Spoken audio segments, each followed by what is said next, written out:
ได้ลาโลกไปซึ่งในภาคคำวันนี้ได้รับเมตตาธรรม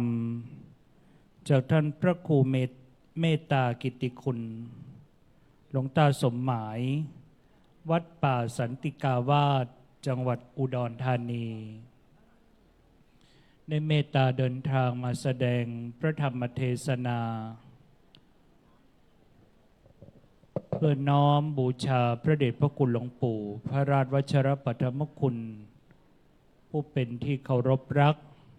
ของศิษยานุศิษย์ทั้งหลายเมื่อคืนนี้พระเดชพระคุณหลวงตาเยือนได้เมตตาแสดงพระธรรมเทศนาซึ่งเป็นธรรมะอันวิเศษเป็นการเทศน์อย่างพิสดารที่จับจิตจับใจคณะศิษยานุศิษย์เราท่านทั้งหลายบทหนึ่งคือการให้พวกเราทั้งหลายได้ดื่มน้ำเย็นและรำลึกนึกคิดไปถึงพระเดชพระคุณหลวงปู่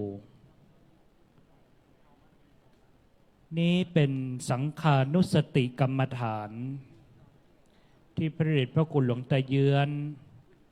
ได้เมตตาชี้แจงแถลงไขในข้อธรรมข้ออัดเพื่อให้เราระลึกว่าพระเดชพระคุณหลวงปู่พระราชวชิรปัทมคุณนั้นได้อยู่ในตัวเราได้อยู่ในหัวจิตหัวใจเราได้อยู่ในท้องของเราเป็นธรรมชาติอันหนึ่งที่พระเดชพระคุณหลวงตาได้ให้สติให้เราระลึกถึงพระพุทธคุณพระธรรมคุณและพระสังฆคุณ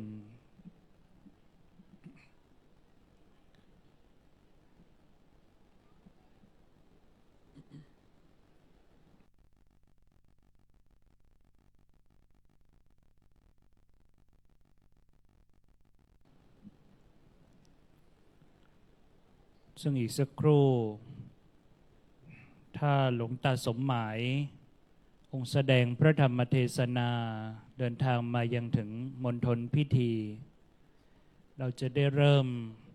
พิธีบำเพ็ญกุศลทักษิณานุปทานกิจเป็นลำดับไปครับ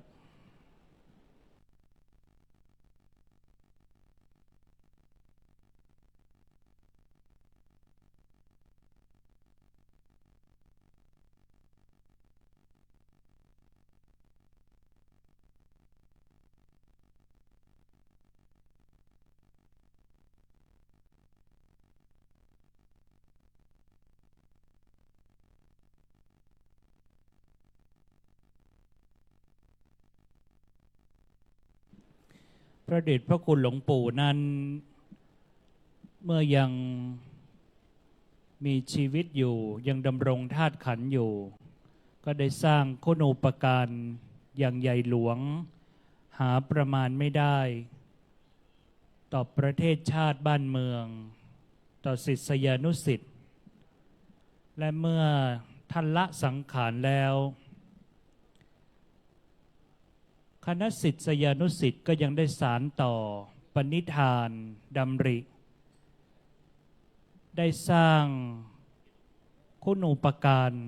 ในนามพระเดชพระคุณหลวงปู่อาทิคุณหมอชูศักดิ์ได้นำคณะศิษยานุศิษย์มาทอดผ้าป่าถวายองค์หลวงปู่กวงและล่าสุดในเมื่อวานนี้พวกเราคณะศิษยานุศิษย์ก็ได้ร่วมกันรวมปัจจัยถวายหลวงตาเยื้อนในการสร้างถนนในเขตชายแดนไทยเขมรนับว่าพระเดชพระคุณหลวงปู่นี้เป็นผู้มีคุณูปการต่อประเทศชาติบ้านเมืองอย่างแท้จริงจบจนวาระสุดท้ายแห่งชีวิตของพระเดชพระคุณหลวงปู่พระราชวชิรปัทมคุณครับ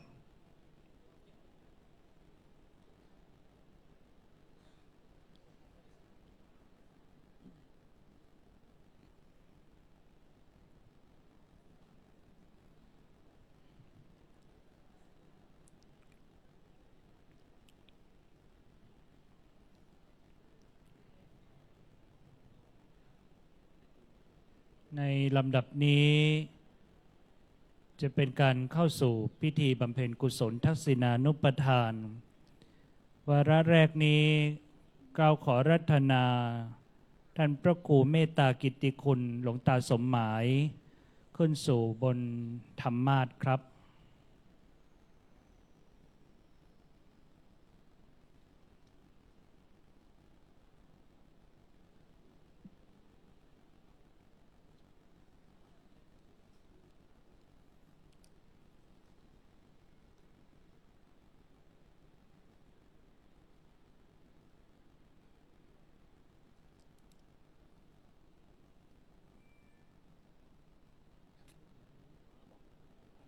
พ่อบอกหลวงพ่อบอกไปเดินแล้ว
โอกาสนี้ไปขอรัตนาท่านพระครูประสิทธิ์คณรักษ์เจ้าวาดวัดแม่ปางอำเภอแม่ละน้อยจังหวัดแม่ฮ่องสอนโดยที่เราเรียกกันว่าหลวงตาหนอมเป็นประธานจุดธูปเทียนบูชาพระรัตนตรัยขอกราบอาราธนาครับ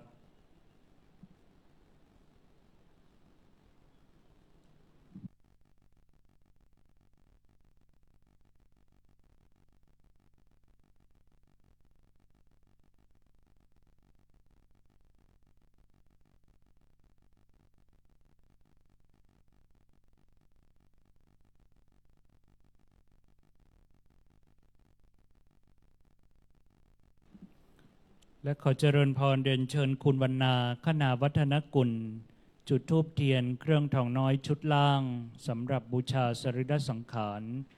องค์พระเดชพระคุณหลวงปู่พระราชวัชรปัตตมคุณครับ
อิมินา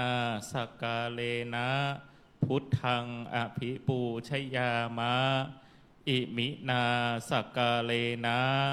ธัมมังอภิปูชยามะอิมินาสกาเลนะสังฆังอภิปูชยามะอรหังสัมมาสัมพุทโธภควาพุทธังภคะวันตังอภิวาเทมิสวากขาโตภคะวะตาธัมโมธัมมังนามัสสามิสุปฏิปันโนภคะวะโตสาวกสังโฆสังฆังนะมามิมะยังพันเตวิสุงรักขณาทายาติสาลเนนะสหปัญจศีลานิยาจามาทุติยัมปิมะยังพันเตวิสุงรักขณาทายาติสาลเนนะสหปัญจศีลานิยาจามาตติยัมปิมะยังพันเตวิสุงรักขณาทายาติสาลเนนะสหปัญจศีลานิยาจามา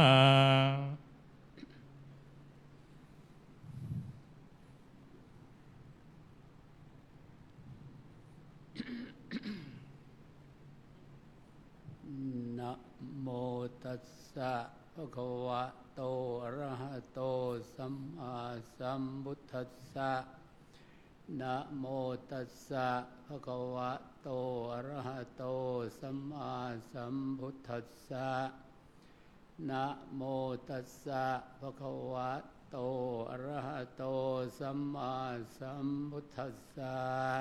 นะโมตัสสะภะคะวะโตอะระหะโตสัมมาสัมพุทธัสสะ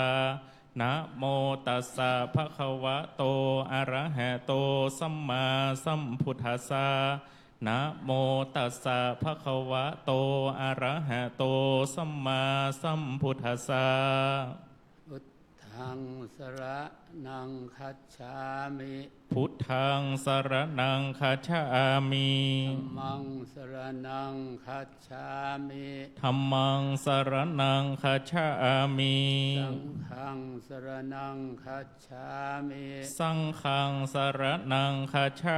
มิ ทุติยัมปิพุทธังสรณังกัจฉามิ ทุติยัมปิพุทธังสรณังคัจฉามิ ทุติยัมปิธัมมังสรณังกัจฉามิ ทุติยัมปิธัมมังสรณังคัจฉามิ ทุติยัมปิสังฆังสรณังคัจฉามิ ทุติยัมปิสังฆังสรณังคัจฉามิ ตติยัมปิพุทธังสรณังกัจฉามิ ตติยัมปิพุทธังสรณังคัจฉามิ ตติยัมปิธัมมังสรณังกัจฉามิ ตติยัมปิธัมมังสรณังคัจฉามิ ตติยัมปิสังฆังสรณังกัจฉามิ ตติยัมปิสังฆังสรณังคัจฉามิ สรณะกัมมนังนิธิตัง อามะพันเต ปานาติปาตา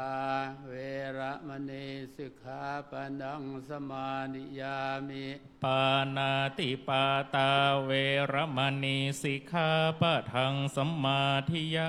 มิ อดินนาดานาเวระมณีสิกขาปะนังสมานิยามิ อทินนาทานาเวรมณีสิกขาปะทังสัมมาทิยามิ กาเมสุมิชฌาจาราเวระมณีสิกขาปะนังสมานิยามิ กาเมสุมิชาจาราเวรมณีสิกขาปะทังสัมมาทิยามิ มุสาวาดาเวระมณีสิกขาปะนังสมานิยามิ มุสาวาทาเวรมณีสิกขาปะทังสัมมาทิยามิ สุราเมลยะมัชฌปมาดฐานา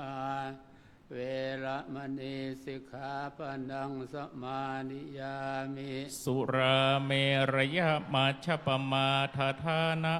เวรมณีสิกขาปะทังสัมมาทิยามิ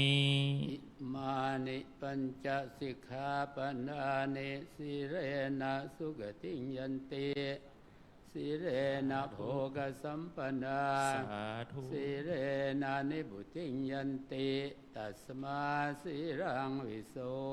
ทะเย สาธุ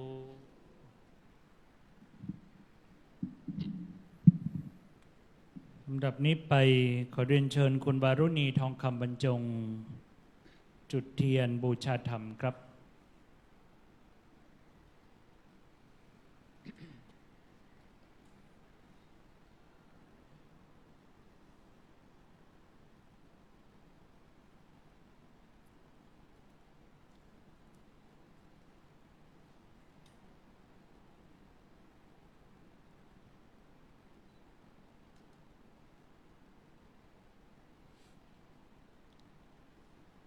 และขอเจริญพรเรียนเชิญในายแพทย์ชูศักดิ์อึ้งเจริญ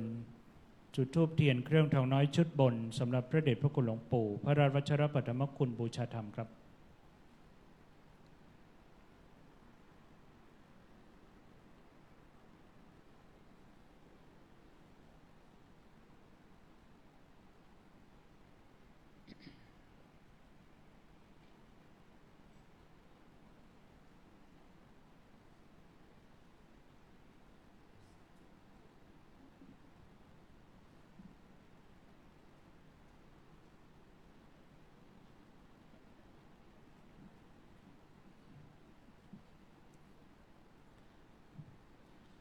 พระมาจโรกาธิปติสหัมปติกัดอัญชรีอันทิวรังอัญญาจทาสันติทาฉัตตาปรชขาชาติกาเทเสตุธรรมังอนุกัมปิมังปะชัง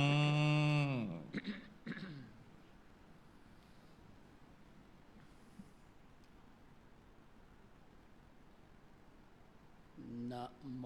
ตัสสะภะคะวะโตอะระหะโตสัมมาสัมพุทธัสสะนะโมตัสสะภะคะวะโตอะระหะโตสัมมาสัมพุทธัสสะนะโม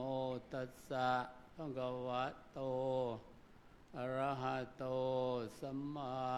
สัมพุทธัสสะพุทธานุสติเมตตาจะอสุภะมรณสติอิมัสสะธัมมปริยายัสสะอโทสะทายัสสะมันเตหิสักจังธัมโมโสตโพติ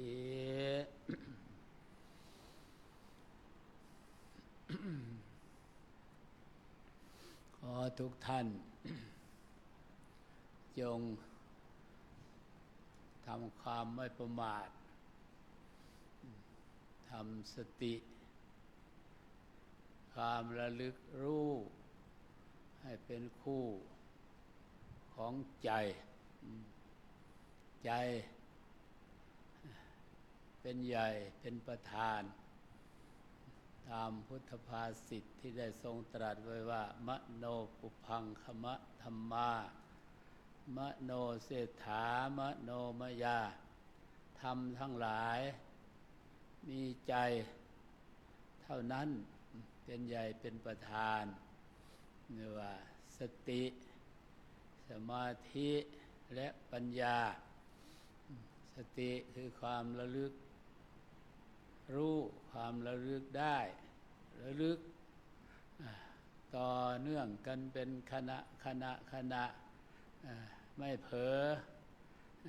ก็จะเกิดความละเอียดกลายเป็นสัมปชัญญะ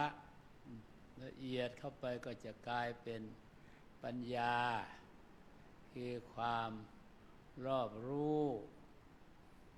ในกองสังขารกองสังขารก็คือกองกายกองวาจากองจิตใจของพวกเรานี่เอง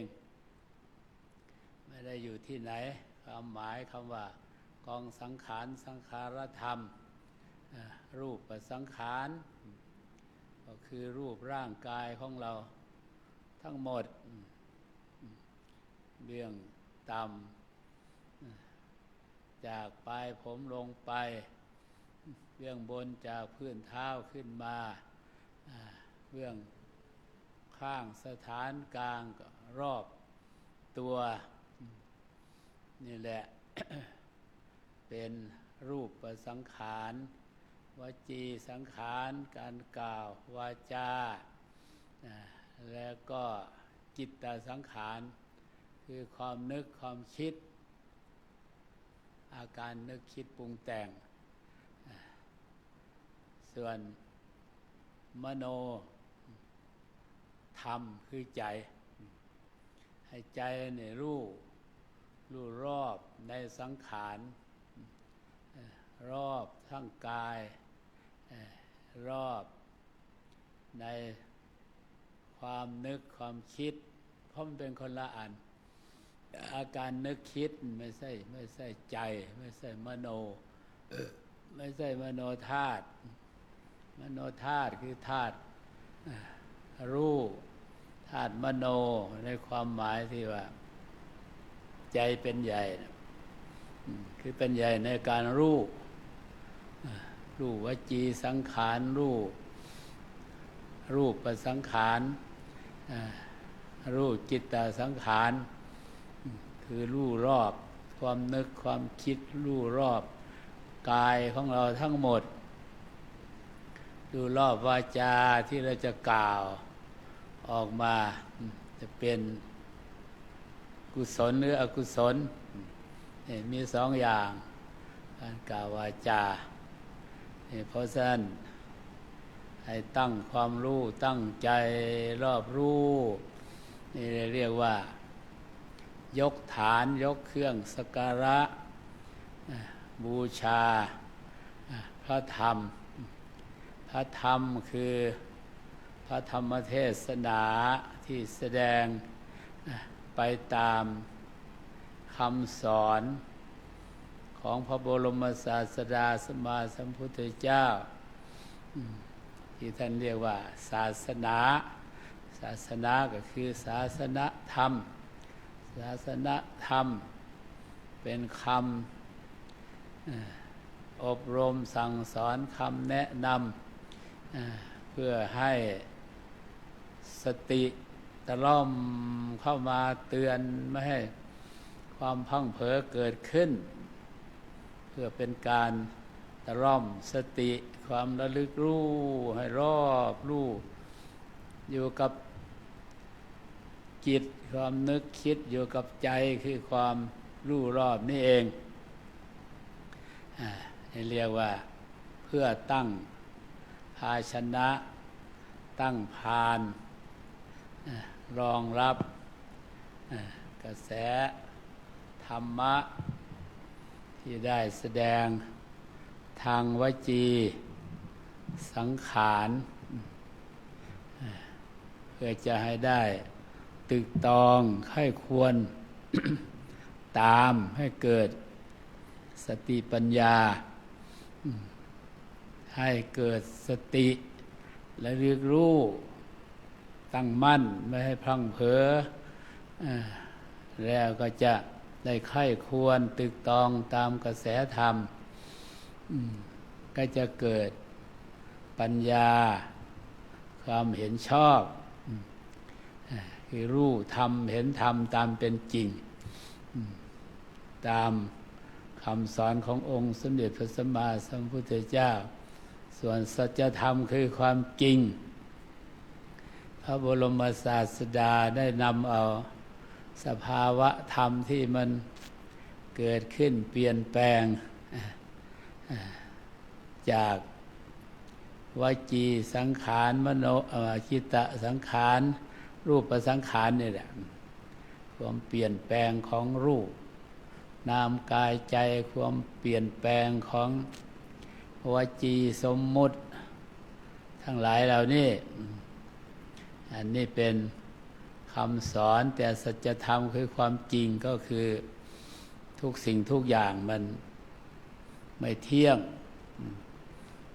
สภาวะที่เป็นรูปธรรมก็ตามนามธรรมก็ตาม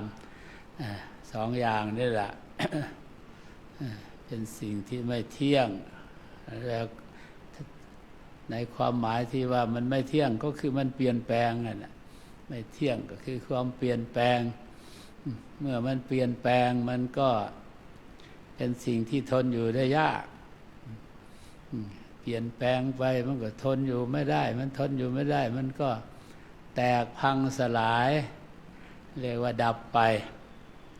ไม่อยู่คือไม่เป็นไปตามความอยากไม่เป็นไปตามความนึกความคิดที่เกิดมาจากดวงจิตดวงใจของใครๆทั้งนั้นแหละ ท่านจึงว่าสมมุติทั้งหลายเนี่ยในคำสอนของพระบรมศาสดาท่านว่าสัพเพสังขาราอนิจจาสังขารก็คือสังขารละรูปสังขารละจิตวจีสังขารนี่แหละสัพเพสังขารานิจจาสัพเพสังขาราทุกขาก็ในเมื่อมันเปลี่ยนแปลงมันก็ทนอยู่ได้ยากจึงว่าทุกขาทุกขังอนิจจังมันก็ไม่เป็นไปตามความอยากให้เป็นให้มีของใครทั้งนั้นแหละเรียกว่าอนัตตานี่คำสอนที่เป็นลักษณะตามความเป็นจริงเนี่ยท่านเรียกว่าไตรลักษณ์ไตรลักษณ์คือลักษณะแห่งความเป็นจริงสามอาการนี่ว่าอนิจจังทุกขังอนัตตาไม่เที่ยงเป็นทุกข์ทนอยู่ได้ยากไม่ใช่ตัวใช่ตนอันนี้เป็นอาการเป็นคำสอน พระธรรมคำสอนขององค์สมเด็จพระสัมมาสัมพุทธเจ้าท่านได้ประทานความเป็นจริงไว้คือลักษณะแห่งความเป็นจริงอันนี้จังทุกขังอนัตตาไม่เที่ยงทนอยู่ได้ยากหาความเป็นตัวตนไม่มีนี่เราได้ยินเราได้รู้ได้ยินได้ฟังในวันนี้ละมาให้ตั้งใจฟังการฟังด้วยความตั้งใจถือว่าเป็นการตั้งใจฟังธรรมะแล้วก็ปฏิบัติตามกระแสแห่งธรรมะก็จะได้สัมผัสกับผลคือความรู้จริงเห็นจริงคือความเกิดขึ้นที่ท่านบอกไว้ว่าอานิสงส์ของการฟังธรรมน่ะมี5 ประการ1จะได้ยินได้ฟังสิ่งที่ยังไม่เคยได้ยินได้ฟัง2สิ่งที่เคยได้ยินได้ฟังแล้วเมื่อได้ยินได้ฟังอีกก็จะเข้าใจชัดแจ่มแจ้ง3ทำความเห็นให้ตรง4ทำจิตใจ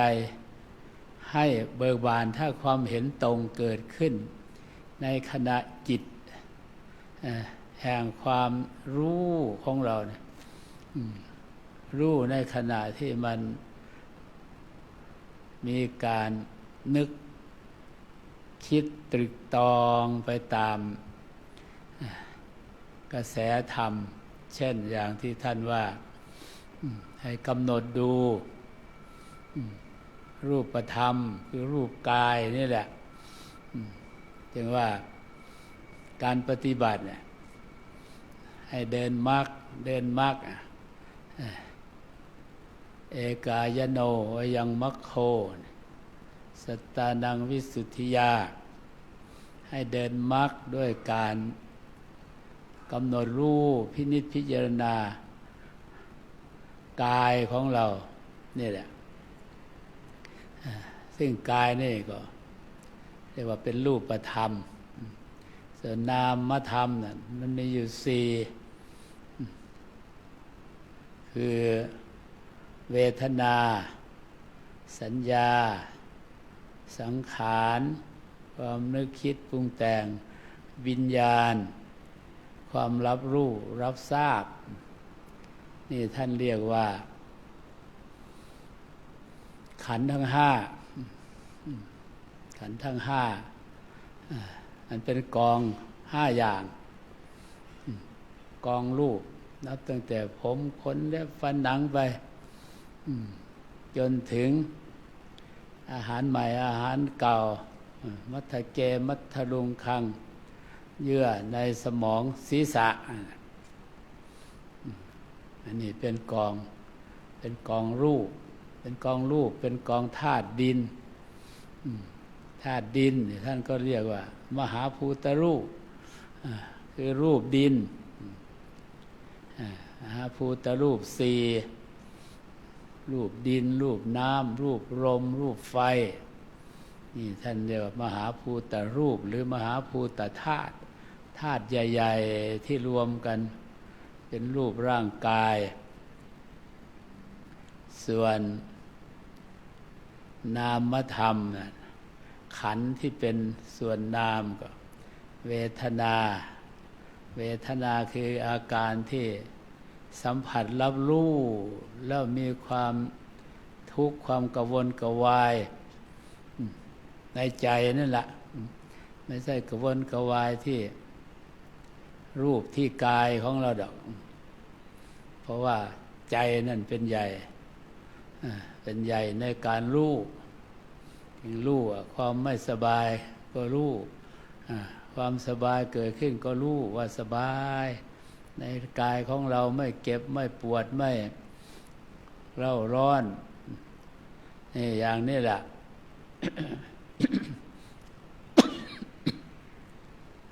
นี่ไม่มีตัวไม่มีตนเป็นเพียงนามเป็นเพียงอาการว่าสุขว่าทุกข์หรือว่าเฉยๆอยู่เป็นกลางไม่สุขไม่ทุกข์นี่เป็นอาการของเวทนาไม่มีตัวตนแต่เสวยสัมผัสกับอายตนะกับขันธ์อย่างอื่นแล้วก็มีความรู้ได้ด้วยใจของเราสัญญาความจำได้หมายรู้สังขารความนึกคิดปรุงแต่งที่ท่านเรียกว่าจิตตสังขารนั่นคิดดีคิดไม่ดีคิดแล้วสบายก็คิดคิดแล้วร้อนตามก็คิดอันนั้นเขาเป็นมีหน้าที่คิดมีหน้าที่คิดอย่างว่า อันนี้ก็เป็นนามไม่มีตัวตนแต่เหมือนกับมันมีพลังอันนี้พลังเวลาคิดไปถึงสิ่งที่ไม่พอใจไม่อยากให้เกิดให้มีให้เป็นรู้สึกว่าอึดอัดอั้นตันใจกระวนกระวายนั่นเรียกว่าเกิดเวทนาขึ้นมาอาการอั้นตันใจกระวนกระวายนั่นแหละท่านเรียกว่าเป็นเวทนาเป็นทุกขเวทนาเวลาคิดไปแล้วก็รู้สึกว่าซาบซึ้งเหมือนกันกับเราคิดปัญหาอะไรเข้าใจแล้วตามความชอบใจพอใจของเราแหละรู้สึกว่ามันปลอดโปร่งสบายนั่นเป็นสุขเวทนานั่นอยู่กลางๆจะว่าสุขก็ไม่ใช่จะว่าทุกข์ก็ไม่ใช่นั่นเป็นอทุกขมสุขายะเวทนาอาการเหล่านี้เป็นนามไม่เป็นรูปแล้วก็วิญญาณในขันธ์ห้าเนี่ยก็คือสภาวะแห่งความรับรู้เช่นตาของเราตาเนี่ยมันก็เป็นใหญ่ในการมองแต่มันไม่รู้อะไรล่ะมันสัมผัสรู้มันเห็นแต่มันไม่มีความรู้สึกอาการที่รู้สึกนั่นเป็นวิญญาณตาวิญญาณหูที่ท่านเรียกว่าวิญญาณในอายตนะหกเนี่ยอันนี้เป็นวิญญาณในขันธ์ห้า สภาวะทั้งหลายเหล่านี้ไม่เที่ยงทนอยู่ไม่ได้เกิดขึ้นก็ดับจะให้มันเวลาความทุกข์เกิดขึ้นก็จะให้มันทุกข์อยู่อย่างนั้นมันก็ไม่อยู่หรอกมันก็ไม่อยู่ถ้าหากว่าความเห็นของเราไม่เห็นผิดถ้ามันเห็นผิดก็มันเกิดเป็นอุปทานที่ท่านว่าอุปทานขันธ์อีกอุปทานกรรมแต่ความจริงมันเกิดดับๆล่ะสุขก็ตามทุกข์ก็ตามท่านจึงว่าสุขังวาดุขังวาดุขะวาสุขังวามันไม่ได้เป็นสุขอยู่ตลอดหรอกมันไม่ได้เป็นทุกข์อยู่ตลอดมันไม่ได้เป็นเฉยๆอยู่ตลอดนี่อธิบายถึงเรื่องของขันธ์ห้าแล้วก็มีใจเนี่ยเป็นใหญ่ส่วนอาการทั้งหลายก็ถือว่าเป็นขันธ์เป็นสมมุติผู้รู้สมมุติทั้งหลายทั้งปวงเนี่ยอันนี้แหละตัววิมุตติแท้คือผู้เป็นใหญ่ในการรู้หรือที่ว่าใจมโนปุพังคมะธัมมามโนเศรษฐามโนมายานี่แหละใจเพราะฉะนั้นในวันนี้ต่างท่านต่างคนก็ได้สำนึกระลึกถึงพระคุณหรือว่าคุณูปการพระคุณของพ่อแม่ครูบาอาจารย์ คือองค์พระเดชพระคุณพระราชวชิระปัทมคุณหรือที่เรารู้ในสมมุติมาจนติดจิตติดใจติดความรู้ความจำของเราที่เรียกว่าองค์หลวงปู่บัวเกศท่านได้เป็นไปตามสภาวะแห่งไตรลักษณ์นั่นเองเมื่อท่านมีการอุบัติเกิดขึ้นด้วยรูปธรรมคือรูปร่างกายก็ตกอยู่ในสภาวะของไตรลักษณ์คือไม่เที่ยงเปลี่ยนแปลงทนอยู่ได้ยากก็เรียกว่าแก่ไปเรื่อยสุดท้ายท่านก็ได้ละสังขารเรียกว่าดับสังขารดับสังขารความนึกความคิดก็ไม่มีในรูปสังขารขององค์หลวงปู่เดี๋ยวนี้ที่เรารู้อยู่ก็เรียกว่ารูปสังขารขององค์ท่านก็นอนอยู่ในหีบในโรงไม่มีมโนธาตุมโนธรรมไม่มีใจอยู่ในสังขารรูปนี้ความรับรู้อะไรไม่มีแต่ก่อนองค์ท่านมีความรับรู้เพราะว่ามีมโนธรรมคือมีใจเป็นใหญ่ในการรู้อยู่นี่คือความเปลี่ยนแปลงแล้วก็คือความดับแห่งขันธ์ห้าความจดความจำก็ไม่มีความรับรู้ว่าร้อนว่าเย็นอะไรก็ไม่มีนี่ท่านเรียกว่าสังขารธรรมดับทั้งส่วนที่เป็นวจีสังขารก็ดับแล้วพวกเราท่านทั้งหลายก็ได้มาระลึกถึงในวันนี้ก็เป็นวันบำเพ็ญกุศลเนี่ยเป็นความหมายที่ว่าทำความฉลาดให้เกิดขึ้นแล้วก็สร้างเหตุหรือว่าทำเหตุให้เกิดความสำเร็จตามเจตนาที่ทำนั้นทำสำเร็จแล้วก็จะมีความอิ่มใจดีใจความอิ่มใจดีใจเบิกบานใจก็เบิกบานในความรู้ของเรานี่แหละเบิกบานในธรรมในความรู้เหมือนองค์หลวงปู่ท่านเจ้าคุณหลวงปู่บัวเกศของพวกเราหลวงปู่มีชื่อมี สมมุตินามว่าบัวเกศบัวก็ดอกบัวดอกปทุมชาตินี่แหละดอกปทุมชาตินี่เมื่อเกิดในเบื้องต้นธรรมชาติของดอกปทุมชาติก็เกิดจากโคลน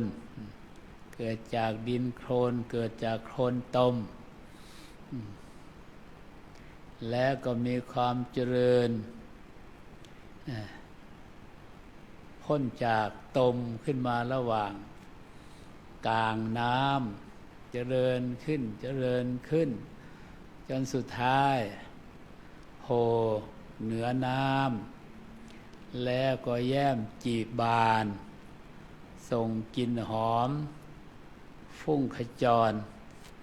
ไปในหมู่ผู้ มีสติปัญญาทั้งหลายก็ได้รับความแช่มชื่นเบิกบานจากกลิ่นหอมของดอกปฐุมชาติคือจากองค์ของหลวงปู่นี่คือหลวงปู่ท่านก็ได้เกิดจากสภาวะธรรมเหมือนก็บุคคลทั่วๆไปนั่นเองเรียกว่าเกิดในครรภ์ของมารดา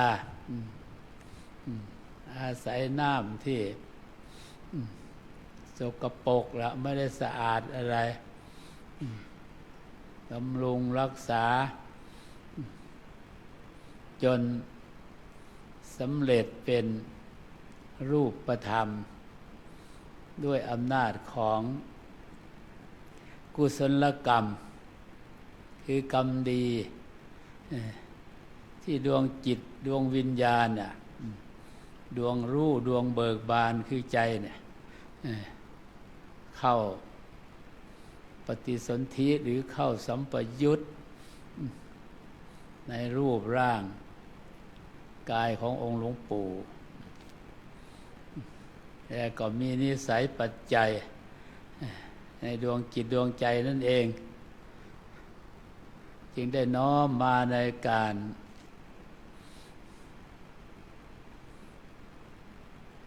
เบิกบานได้น้อมมาในการเจริญหรือประพฤติปฏิบัติ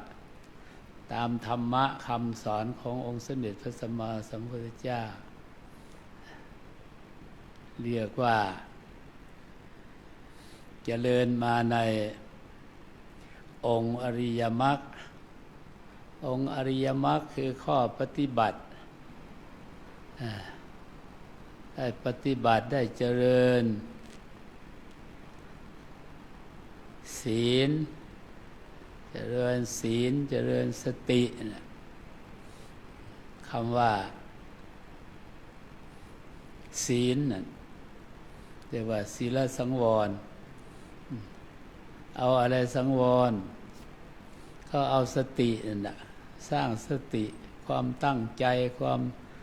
ตั้งรู้ระลึกรู้สังวรในศีลศีลได้แก่อะไรศีลก็ได้แก่กายของพวกเราทั้งหมดเนี่ยวาจานี่ในธรรมะหรือว่าในบทที่ท่านม้วนศีลสรุปท้ายศีลว่าสีเลนะสุขติยันติสีเลนะโภคสัมปทาสีเลนะนิพพุติยันติตัสมาสีลังวิโสทะเยศีลนี่แหละศีลสังวรนี่แหละคือความตั้งใจมีสติระวังรอบรู้กายวาจาถ้ารอบรู้ใจนั้นเป็นสมาธิท่านสมมุติท่านแยกอาการออกไปศีลคือความสังวรสำรวมรักษากายวาจาให้หมดจดคือกายเนี่ยไม่ใช้กายนี่ไปทำโทษที่ผิดจากความบริสุทธิ์หมดจดไม่ใช้วาจากล่าวคำที่เป็นโทษเป็นพิษเป็นภัยนี่จึงว่าศีลคือความสังวรสำรวมระวังรักษากายรักษาวาจาละเอียดเข้าไปก็คือรักษาศีลให้รักษากายให้รักษาปลายมือให้รักษามือสองข้างให้ระวังสำรวมมือสองข้างนี่อย่าให้มันไปจับไปอะไรที่จะทำโทษทำการประหัตประหารทำการทำร้ายร่างผานต่อทรัพย์สมบัติอะไรของสิ่งที่เขามีเจ้าของครอบครอง นี่จึงว่ารักษามือสองข้าง ระวังมือสองข้าง ระวังเท้าสองข้าง แล้วก็ระวังรอบในตัวในร่างกายของเราเนี่ยอย่าเอาร่างกายของเรานี่ไปทำเหตุที่ให้มันเกิดความเดือดร้อนวุ่นวายเกิดโทษแล้วก็ระวังปากรักษาปากเพราะวาจาเนี่ยจะกล่าวที่เป็นโทษกล่าวที่ไม่เป็นโทษกล่าววาจาดีหรือกล่าววาจาร้ายก็ต้องออกจากปากอันอื่นกล่าวไม่ได้เราเอาหูไปพูดก็ไม่ได้เอาตาไปพูดก็ไม่ได้เอาจมูกไปพูดก็ไม่ได้จะต้องอาศัยปากนี่นะอาศัยปากอาศัยลิ้นที่มีอยู่ในปากนี่จังหวะศีลห้าก็ดีที่ได้สมาทานไปแล้วเป็นข้ออันนั้นท่านบอกโทษท่านบอกเหตุทำอย่างนั้นมันเป็นโทษอย่าทำเวรมณีการลักการทำลายชีวิตการฆ่าทำลายชีวิตผู้อื่นเป็นโทษเวรมณีให้เว้นการถือเอาสมบัติสิ่งของผู้อื่นด้วยการถือเอาด้วยการขีดการเขียนเซ็นลายเซ็นอะไรต่างๆเนี่ยก็เป็นอาศัยกายอาศัยมือนั่นแหละให้เว้นอย่าไปทำการลักการขโมยทรัพย์สมบัติผู้อื่นมาเป็นของตนกาเมสุมิจฉาจารเรื่องความรักมันมีอยู่ในดวงจิตดวงใจที่ยังมี โมหะความหลงมีอาสวะความเผลอเลอมีที่ยังไม่มีสติปัญญาให้เป็นสัมมาสติสัมมาปัญญามันก็ยังเกิดราคะปฏิฆะคือความชอบใจความไม่ชอบใจเกิดความหงุดหงิดเกิดความร้อนรนตามความอยากอยู่นี่ยังมีในทุกดวงจิตดวงใจที่ยังไม่ฝึกฝนอบรมให้รู้เรื่องรู้ราวรู้เหตุรู้ผลจริงๆแล้วเรียกว่าการนึกการคิดที่จะทำสิ่งที่ผิดการนึกการคิดที่จะคิดผิดเห็นผิดมันยังมีเพราะฉะนั้นการรักษาศีลก็เรียกว่าให้มีสติคือความตั้งใจเจตนานี่เป็นเบื้องต้นสำรวมระวังรักษากายรักษาปากไว้ให้ดีไม่ให้พูดไม่ให้กล่าวคำที่มันผิดต่อเหตุที่จะให้เกิดความสุขความสงบเรียบร้อยดีงามสมาธิเป็นการฝึกควบคุมจิตใจท่านจึงว่าให้ตั้งสติควบคุมความคิดนี่การปฏิบัติบูชาในวันนี้ ให้ตั้งใจปฏิบัติทำสมาธิสร้างปัญญาคือความเห็นชอบให้เกิดขึ้นสร้างศีลวิสุทธิคือความสังวรสำรวมโดยระลึกถึงพระธรรมคำสอนขององค์สมเด็จพระสัมมาสัมพุทธเจ้าหรือระลึกถึงพระคุณอันประเสริฐของพุทธพุทโธคือองค์ศาสดาที่ประกอบด้วยพระบริสุทธิคุณพระปัญญาคุณพระมหากรุณาธิคุณคุณทั้งสามเนี่ยความกรุณาความเอ็นดูของพระพุทธเจ้าเรียกว่าประกอบด้วยความบริสุทธิ์ด้วยสติด้วย สมาธิด้วยปัญญาของพระพุทธองค์นั่นแหละเพราะฉะนั้นได้ยกภาษิตในเบื้องต้นว่าพุทธานุสติคือให้เจริญเมตตาภาวนาด้วยการระลึกถึงพระคุณของพระพุทธเจ้าเป็นอารมณ์บริกรรมเป็นอารมณ์ระลึกพระพุทธเจ้าคือดวงจิตดวงใจดวงพระหฤทัย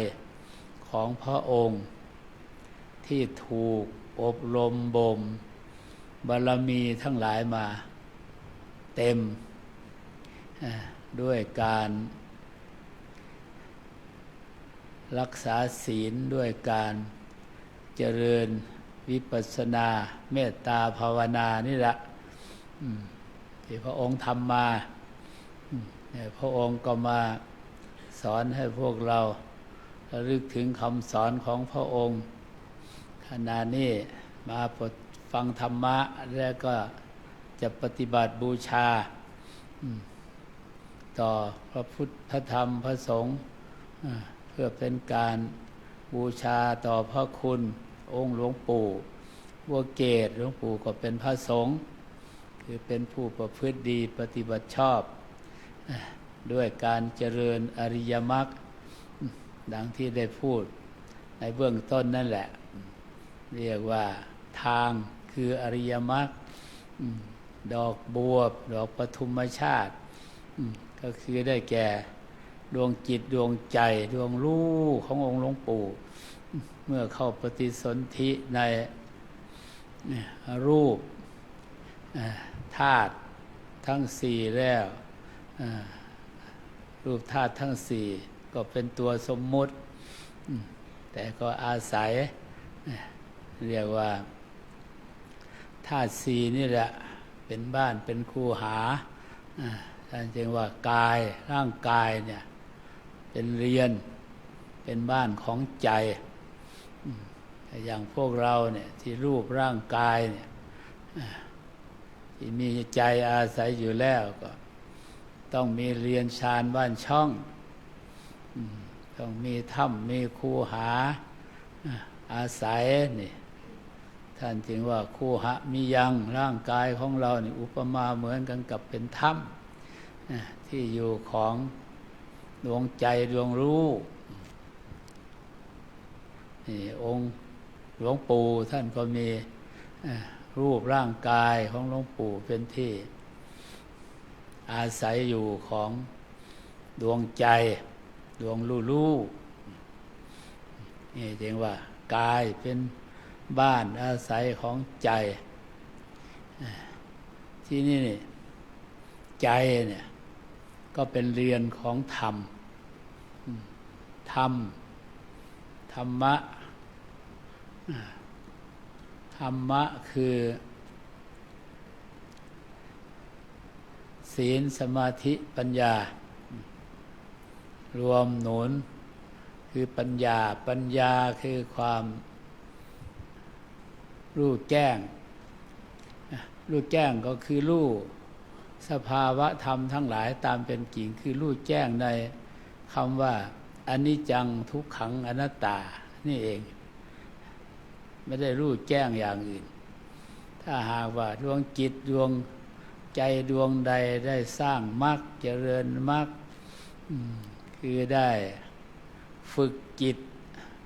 ฝึกสติให้เกิดมีจากความรู้ฝึกจิตคือความนึกคิดเนี่ยให้ชำนิชำนาญในการนึกอยู่ในอารมณ์บันเดียวเหมือนอย่างองค์สมเด็จพระสัมมาสัมพุทธเจ้าพระองค์ได้ปฏิบัติคือพระองค์สร้างบารมีเนี่ยมาเนี่ยเสียสงไขยแสนมหากัปนับตั้งแต่ได้รับรัฐพยากรจากพระพุทธเจ้าทีปังกรมาไอ้นอกจากนั้นไปอีกเท่าไหร่กำหนดไม่ได้ ที่สร้างบารมีสร้างบารมีก็คือฝึกธรรมดาในเบื้องต้นที่นี่ฝึกหนักเข้าในท่ามกลางก็เป็นอุปปะบารมีฝึกปฏิบัติละเอียดเข้าไปก็เป็นปรมัตถบารมีเหมือนอย่างนักกีฬาหรือนักชกต่อยมวยเนี่ยเขาฝึกกำลังที่แรกก็ฝึกวิ่งฝึกออกกำลังวิ่งให้ได้นานเนี่ยเพื่อให้กำลังในร่างกายแข็งแกร่งฝึกวิ่งแล้วก็ฝึกชกฝึกต่อยซกลมซกอากาศไปนั่นแหละแต่แรกก็ชกวัตถุที่จะต้องกระทบกันไปโดยลำดับจนสุดท้ายเมื่อเขาฝึกเขามั่นใจแล้วเขาก็ท่าสิ่งชกกับคู่ต่อสู้ที่เป็นนักชกเหมือนกันนั่นแหละการสร้างบารมีขององค์สมเด็จพระสัมมาสัมพุทธเจ้านับตั้งแต่ทานบารมีทานบารมีศีลบารมีเมตตาสัจจะอธิฐานะปัญญาอะไรนี่ต้องฝึกทั้งนั้นแหละถ้าไม่ฝึกมันไม่แข็งแกร่งมันมีอยู่แต่มันมีแต่มันก็ไม่แข็งแกร่งเกิดขึ้นมันก็ล่มเหลวไปนี่แหละเหมือนการประพฤติปฏิบัติธรรมเลยว่าระลึกถึงคุณของพระพุทธเจ้านี่แหละให้เป็นอารมณ์ พระพุทธองค์ฝึกครั้งแรกพระพุทธเจ้าพระศาสดาของพวกเราพระองค์ฝึกเองฝึกครั้งแรกพระองค์ฝึกทำสติระลึกรู้แล้วก็เพ่งลมหายใจเพ่งหายใจเข้ารู้ไม่ได้มีพิธีรีตองอะไรล่ะคราวที่พระองค์อายุ7 พรรษา7 ขวบนั่นน่ะก็เป็นถ้าธรรมดาพวกเราทุกวันเนี่ยก็รู้สึกว่าเป็นเด็กที่โตขึ้นมาพอรู้เดียงสาภาวะอะไรพอสมควรแต่ข้อสำคัญเนี่ยพระองค์รู้ในการว่านั่งทำสมาธิก็เพราะว่าพระบิดาพระเจ้าสุโธทนะทำพิธีโจทย์พระนั่งคันคือแลกนาขวัญก็เหมือนกันกับโบราณราชประเพณีพระมหากษัตริย์ในแผ่นดินไทยของเราทุกวันเนี่ยก็มีวันพืชมงคลเลยจดพระนั่งคันแรกนาขวัญนั้นตั้งแต่ครั้งพระพุทธเจ้าของเราพระองค์อายุ7 พรรษานั่นพระบิดาก็ไปทำพิธีพวกแม่เลี้ยงนางนมทั้งหลายบริวารเขาก็ไปห้อมล้อมพระองค์พอเขาหลีกไปไปดูพิธีแรกนาขวัญเหลือแต่พระองค์อยู่ใต้ร่มมาว่าไม้ว่าสมภูเนี่ยความที่พระองค์เคยประพฤติปฏิบัติฝึกหัดมาเป็นนิสัยปัจจัยพระองค์ยังรู้ว่าได้กายวิเวกแล้วความหมายที่ว่ากายวิเวกก็คือพระองค์อยู่ลำพังพระองค์เองไม่มีคนอื่นมาจุ้นจ้านวุ่นวายขณะนี้เราได้กายวิเวกพระองค์ก็นั่งนั่งสมาธิขัดสมาธิเพชรขาขวาทับขาซ้ายวางมือขวาทับมือซ้ายตั้งกายตรงนี่วิธีการนั่งสมาธิเรียกว่าแต่งอิริยาบถนั่งท่านั่งแบบนี้เขาเรียกว่าตั้งใจนั่งเพื่อจะทำสมาธิคือให้จิตให้ความนึกคิดเนี่ยมันแน่วแน่แน่นแฟ้น ความนึกนี่ก็นึกอยู่ในอารมณ์อันเดียวก็คือ นึกรู้สติระลึกรู้หายใจเข้ารู้ไอ้ความเพ่งคือการกำหนดนั่นแหละความหมายที่ว่าฌานะคือการเพ่งเจริญฌานเจริญสมาธิเพ่งหายใจเข้าเพ่งสติตัวสตินี่แหละสำคัญความระลึกรู้ควบคู่ก็ไม่ต้องกดต้องเก่งมันอะไรแหละแต่เป็นเพียงว่าทำความรู้ความระลึกรู้หายใจเข้ารู้นึกพุทหายใจออกรู้นึกโทนี่เรียกว่าจิตความหมายที่ว่านึกนั่นแหละเป็นจิตจิตตังคือผู้นึกคิดหายใจเข้านึกรู้นี่คือใจความรู้ว่าหายใจเข้านึกว่าหายใจเข้าพระองค์ทำเบื้องต้นยังไม่มีพุทโธธัมโมสังโฆอะไรล่ะเพราะพระองค์ยังไม่ได้เข้าถึงพระคุณนามแห่งความเป็นพุทโธท่านก็รู้แต่ลมหายใจเข้าหายใจออกอันนี้เป็นแนวที่ท่านว่าอานาปานสติสติระลึกรู้ลมหายใจเข้าหายใจออกนี่ที่พระองค์ทำในเบื้องต้นไม่นานยังปฐมฌานให้เกิดท่านว่าแล้วก็อาการของคำที่ว่าปฐมฌานความวิตกวิจารวิตกก็นึกนั่นน่ะหายใจเข้าก็นึกรู้ว่าหายใจเข้านี่เป็นวิตกหายใจออกก็นึกรู้ว่าหายใจออกนี่เป็นอาการของวิตกแน่วแน่การวิจารก็เป็นสติสัมปชัญญะนี่ระลึกรู้ทราบซ่านทั่วไปในกายไม่ได้ระลึกรู้อยู่เฉพาะลมหายใจเข้าหายใจออกนี่เกิดเป็นอาการวิตกวิจารมันเป็นธรรมดาไอ้ความรู้หรือจิตผู้นึกคิดผู้รู้นึกคิดนั่นคือใจเรียกว่าเป็นผู้รู้เป็นธาตุรู้เมื่อมันละเอียดเข้ามันเบาเรียกว่าท่านเรียกว่าใจเบาเพราะมันไม่ได้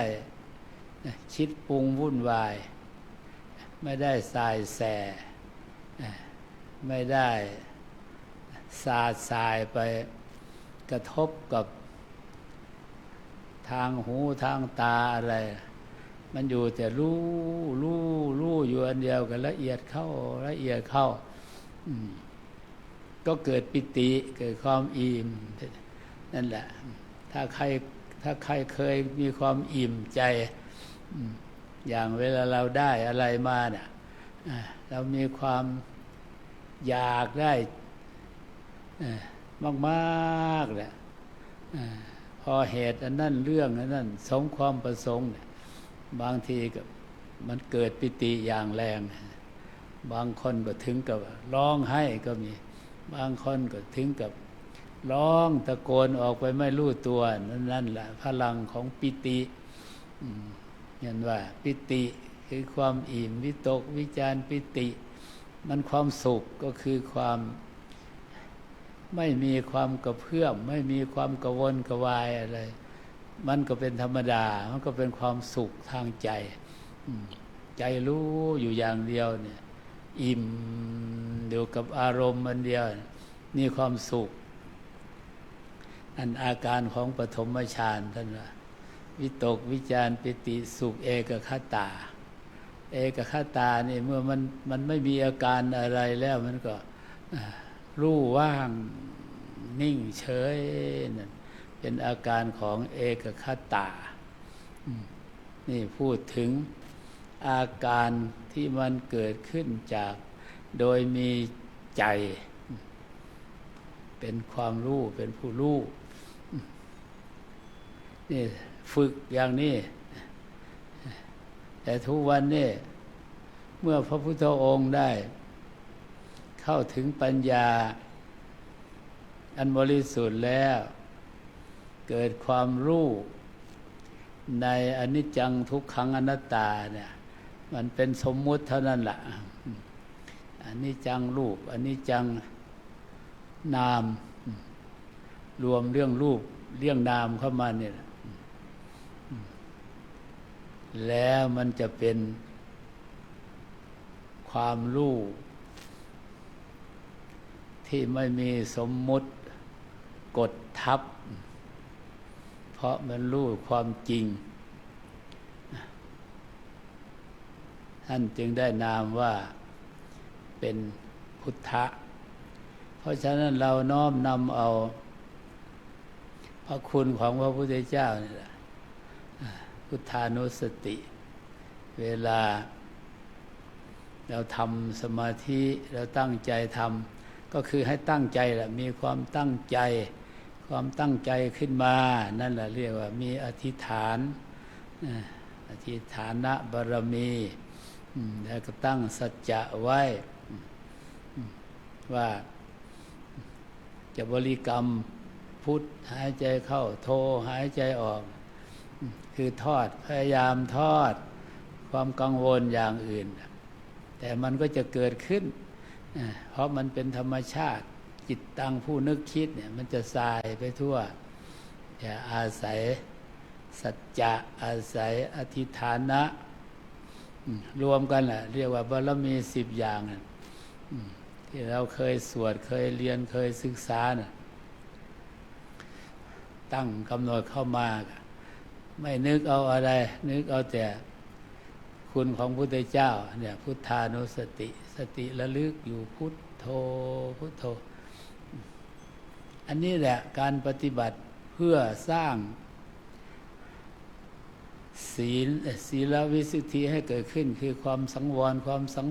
ามระวังเมื่อมันต่อเนื่องกันมันก็เป็นสติเป็นการสร้างสติความระลึกรู้สังวรละเอียดเข้ากำหนดละเอียดเข้ามันก็เป็นสติอันแน่นแฟ้นมันก็เป็นสมาธินี่จากการทำสติระลึกพุทโธหายใจเข้าพุทหายใจออกโธนี่แหละวิธีการปฏิบัติเพื่อให้เกิดสมาธิคือความตั้งใจมั่นอันแน่วแน่ในการที่จะดูที่จะรู้ถึงความเปลี่ยนแปลงเพื่อจะให้เกิดความเห็นตามสภาวะเพราะว่าในโลกสมมุติเนี่ยมันไม่เที่ยงมันเปลี่ยนแปลงแล้วมันจะทนให้เป็นอยู่เหมือนความอยากให้เป็นของเราไม่ได้เช่นเวลาเรามีความสุขเรานั่งสมาธิก็ตามหรือบางทีไม่นั่งสมาธิแหละแต่เราทำใจของเราให้มันอยู่ในอารมณ์ว่างๆเนี่ยบางทีมันก็เกิดขึ้นเกิดเป็นความสุขเบาขณะจิตนี่มันแปลกประหลาดมันมีความสุขเราอยากจะให้มันเป็นอยากจะให้มันอยู่อย่างนั้นก็ไม่ได้เราไปอยากแล้วมันไม่เป็นก็เป็นการเพิ่มความเห็นผิดเมื่อเห็นผิดแล้วก็เป็นการเพิ่มทุกขเวทนาความกังวลกวายก็ยิ่งเกิดขึ้นในการประพฤติปฏิบัติธรรมะด้วยการเจริญภาวนาพุทธานุสติการสร้างสติเนี่ยนี่แหละเป็นทางในเบื้องต้นที่จะทำให้ สมาธิคือความตั้งจิตมั่นความนึกคิดมั่นคงอยู่ในอารมณ์อันเดียว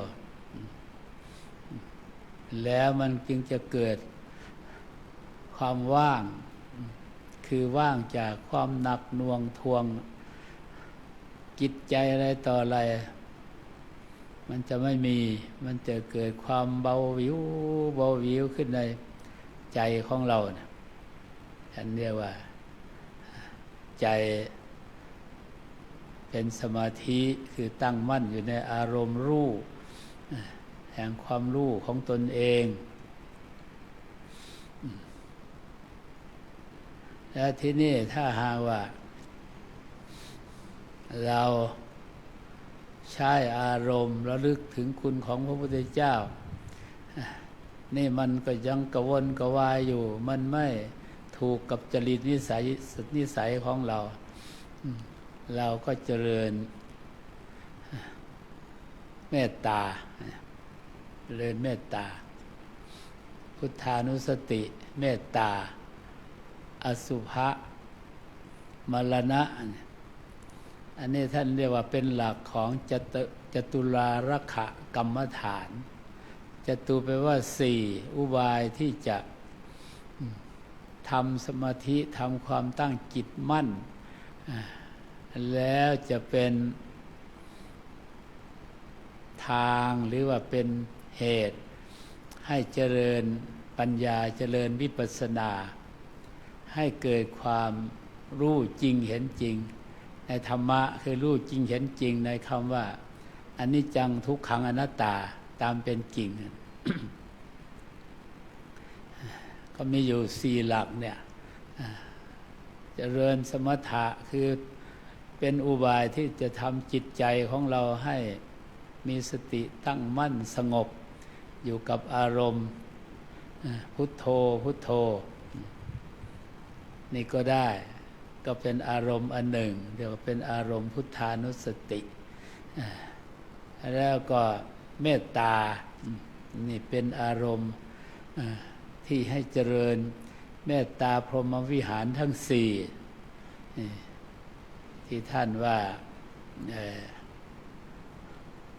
พรหมวิหารเจริญเมตตากรุณามุทิตาอุเบกขาต้องเจริญเมตตานี่เสียก่อนมันจึงจะรู้มุทิตาจึงจะรู้อุเบกขารู้อารมณ์ของคำว่ากรุณาเจริญเมตตาอุบายเจริญเมตตาก็เราก็ไม่นึกไม่บริกรรมพุทโธ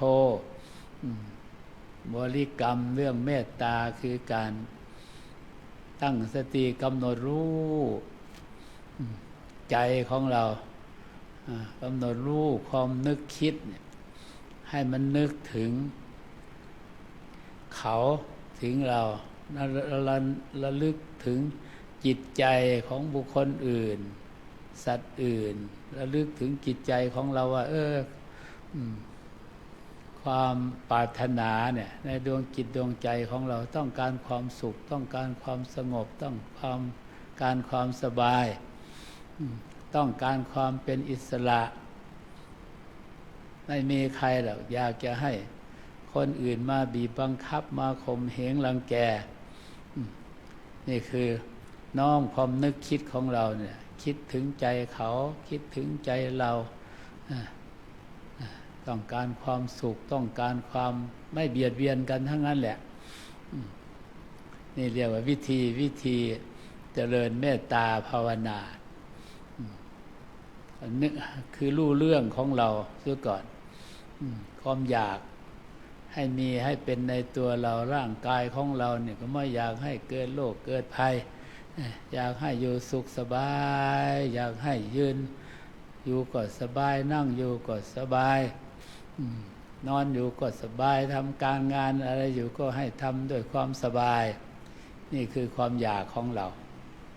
แล้วเราก็น้อมไปถึงผู้อื่นบุคคลอื่นแล้วเขาก็คงจะต้องการความสุขความสบายต้องการความไม่เบียดเบียนเหมือนกันนี่น้อมระลึกถึงเขาถึงเราระลึกถึงเขาถึงเราเนี่ยพร้อมด้วยความมีสติจดจ่อเนี่ยจิตของเรามันระลึกอยู่อย่างนี้แหละกลับไปกลับมาเนี่ยมันเป็นอารมณ์มันเป็นอารมณ์แห่งการบริกรรมอย่างหนึ่งที่นี่เมื่อจิตของเราเนี่ยควบคุมอยู่ด้วยสติความระลึกรู้อยู่ด้วยอารมณ์ให้ระลึกรู้อยู่กับ แค่กับเขากับเรากับเขากับเราไม่ให้มันไปเรื่องอื่นไกลไปจากอย่างจิตมันรวมมันสงบแน่วลงแล้วมันจะเห็นมันจะเป็นความรู้ความเห็นเรื่องเมตตาเนี่ยเกิดขึ้นภายในจิตในใจจะเป็นศีลจะเป็นอริยะจะเป็นอริยกันตศีลจะเป็นศีลของพระอริยเจ้าชั้นต้นที่ท่านว่าก็ท่านเจริญเมตตาอย่างนี้แหละท่านก็คิดนึกถึงเขาถึงเราแบบนี้แหละเป็นการรวมเพราะฉะนั้นบุคคลที่มีจิตสงบรวมลงด้วยปัญญารู้เขารู้เราแล้วเกิดธรรมะคือเมตตานี่มันเป็นบทคำสอนของพระพุทธเจ้าสอนเรื่องที่ว่าให้เจริญเมตตาภาวนาหรือทำที่ทำบุคคลให้เป็นเทวดาเป็นพระอริยเจ้าขึ้นมาเนี่ยคือภูมิจิตภูมิธรรมหรือความรู้ความระลึกรู้ความเห็นมันประชุมลงเป็นความเห็นชอบเห็นตามความเป็นจริงว่าไม่มีจิตดวงใดใจดวงใดต้องการความทุกข์ต้องการแต่ความพ้นจากทุกข์ทั้งหลายเมื่อมันประกอบด้วยศีลสังวรคือสติและสมาธิและปัญญาที่น้อมถึงเขาถึงเรามันเกิดเป็นสมาธิอันแน่นแฟ้นลงไปเลยเกิดความเห็นชอบเป็นเมตตาเพราะฉะนั้นถ้าหากว่าดวงจิตดวงใจเข้าถึงธรรมะเข้าถึงศีลสมาธิและปัญญาในสั้นต้นท่านเรียกว่าสักกายทิฏฐิมีความเห็นไม่ถือในกายตนในกายเขาเห็นเป็นสภาพเหมือนกันหมดมันจึงเป็นเมตตาเป็นปัญญาประกอบด้วยเมตตาหรือเมตตาประกอบด้วยปัญญาด้วยสมาธิด้วยศรัทธามันจะประชุมรวมลงที่นี่จะไปเบียดเบียนใครไม่ได้ดอกจะไปเบียดเบียนจะไปรักไปขโมยไปทำร้ายผู้อื่นแม้แต่การความรู้ความเห็นมันก็ยังไม่เห็นมันก็ยังเห็นว่าการทำร้ายการเบียดเบียนมันเป็นทุกข์มันเป็นเหตุให้เกิดทุกข์ให้เกิดความเศร้าหมองแล้วมันจะไปคิดความนึกความคิดก็ไม่คิดความเห็นมันก็ไม่เห็นมันก็เห็นการเบียดเบียนเป็นโทษอย่างนี้เพราะฉะนั้นท่านจึงไม่ต้องไปรับศีลไม่ต้องไปสมาทานปานาทินากาเมมุสาเนี่ยในคุณธรรมของพระอริยเจ้าชั้นต้นที่ท่านว่า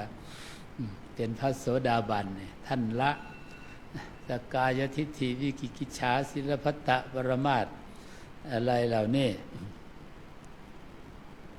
นี่อธิบายเหตุผลส่วนเหตุเบื้องต้นก็ให้นี่แหละทางที่จะให้เกิดเป็นศีลบริสุทธิ์เกิดให้มีสมาธิธรรมและให้มีปัญญาธรรมอันนี้สำคัญสุดท้ายเนี่ยที่ว่ารูปร่างกายเป็นที่อาศัยของใจคือธาตุรู้ใจนี่เป็นที่อาศัยของธรรมะ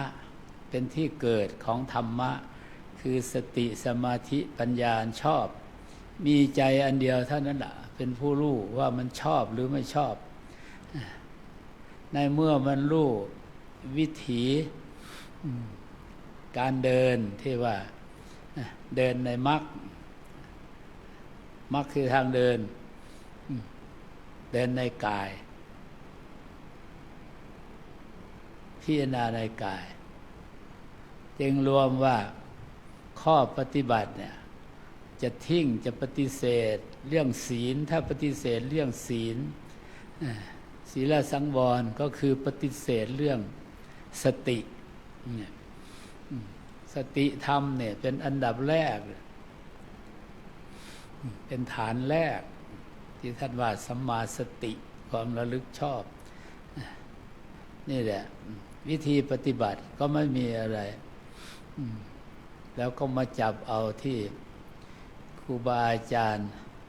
พระอริยเจ้าทั้งหลายหรือองค์พระพุทธเจ้าของเราท่านก็ปฏิบัติท่านไม่ทิ้งเรื่อง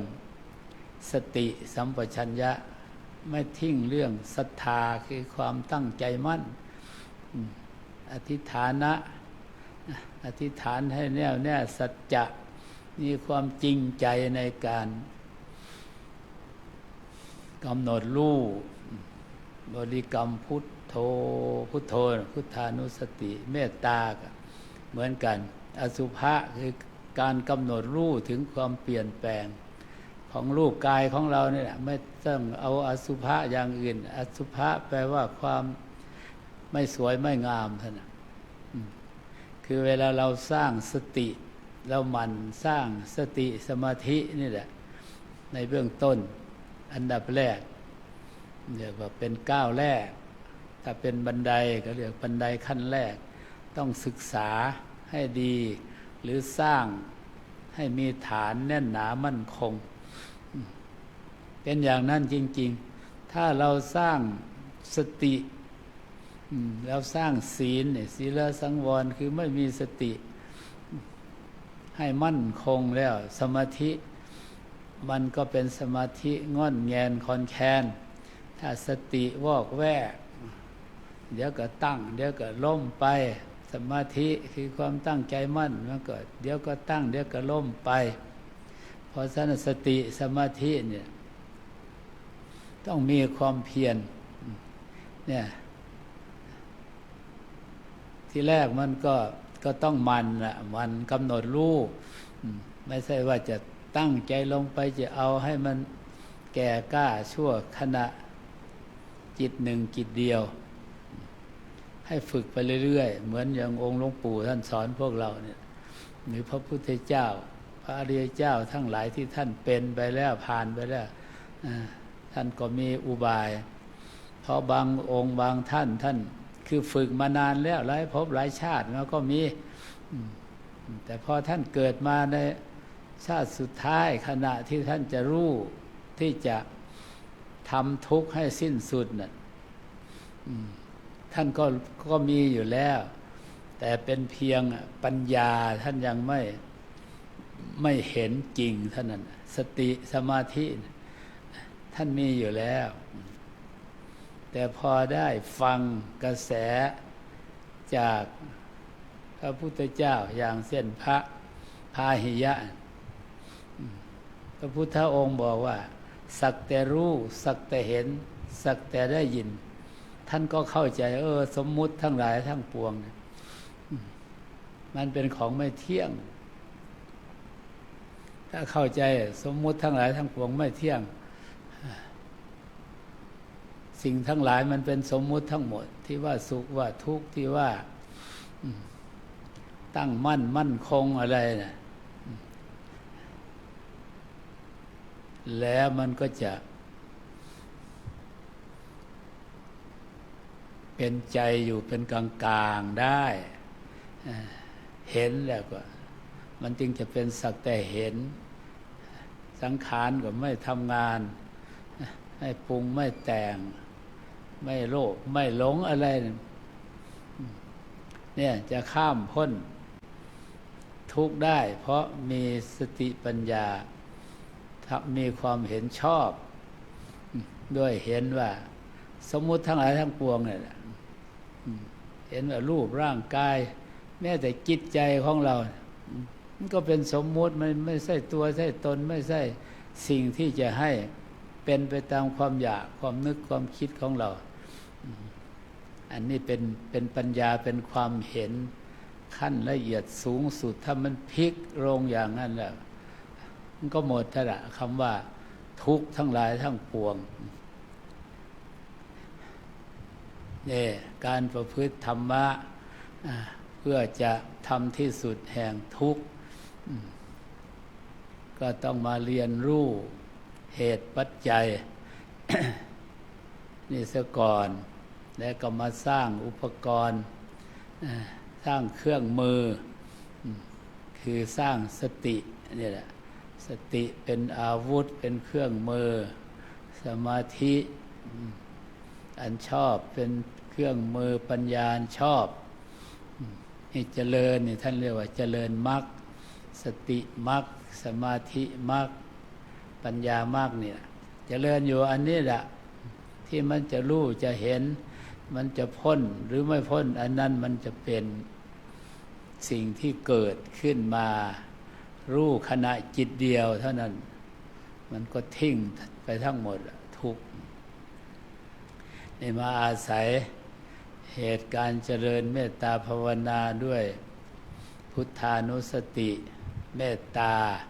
อสุภะพิจารณาร่างกายของเราให้เห็นเป็นของเกิดขึ้นแตกดับไม่สวยไม่งามนะ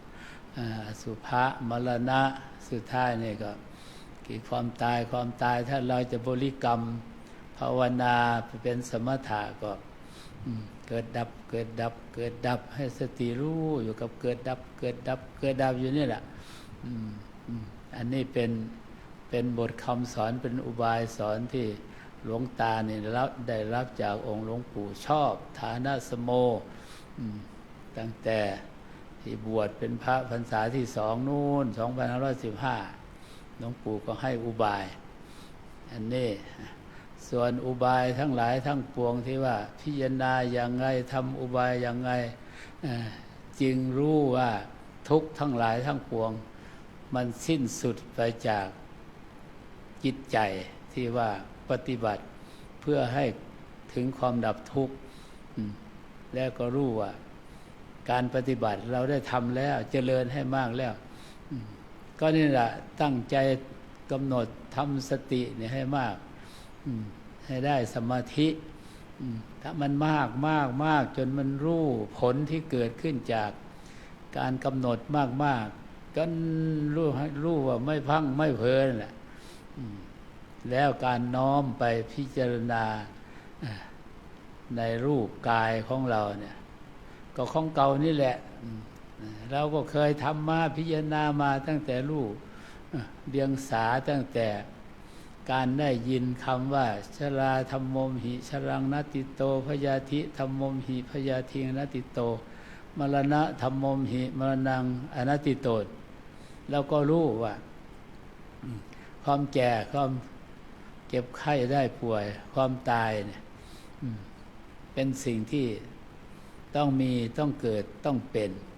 เวลาเราเจ็บป่วยก็รู้ความเจ็บป่วยนี่ก็คือพยาธิมันก็เป็นอยู่อย่างนี้ร่างกายอันนี้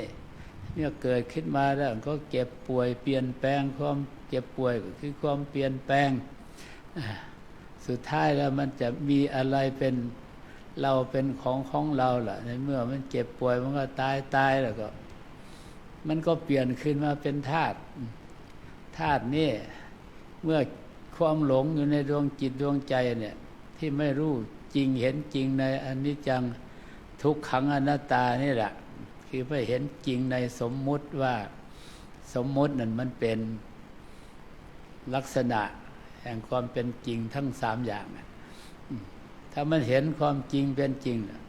ก็เท่านั้นแหละเวลามันประชุมกันมันก็ประชุมลงคณะเดียวกันพิจารณาไปรูปร่างกายแม่นามคือจิตใจความนึกความคิดอะไรเนี่ยคือมันเห็นขันธ์ห้านั่นน่ะเห็นขันธ์ห้าเป็นอนิจจังทุกขังอนัตตาคือมันเห็นในจิตในใจในความรู้ของเราถ้ามันเห็นอย่างนั้นแล้วก็ที่ว่ามันทิ้งสมมุติคือเห็นสมมุติตามเป็นจริงมันก็เป็นวิมุตติคือความพ้นจาก สมมุติถ้ามันยังไม่พ้นมันก็สมมุติไปยึดไปถือไปเห็นผิดไปก็ทุกข์ไปอยู่อย่างนั้นแหละเกิดชาติไหนพบไหนมาก็จิตใจยังไม่มีทำเป็นเครื่องคุ้มครองหรือขัดเกลาคือ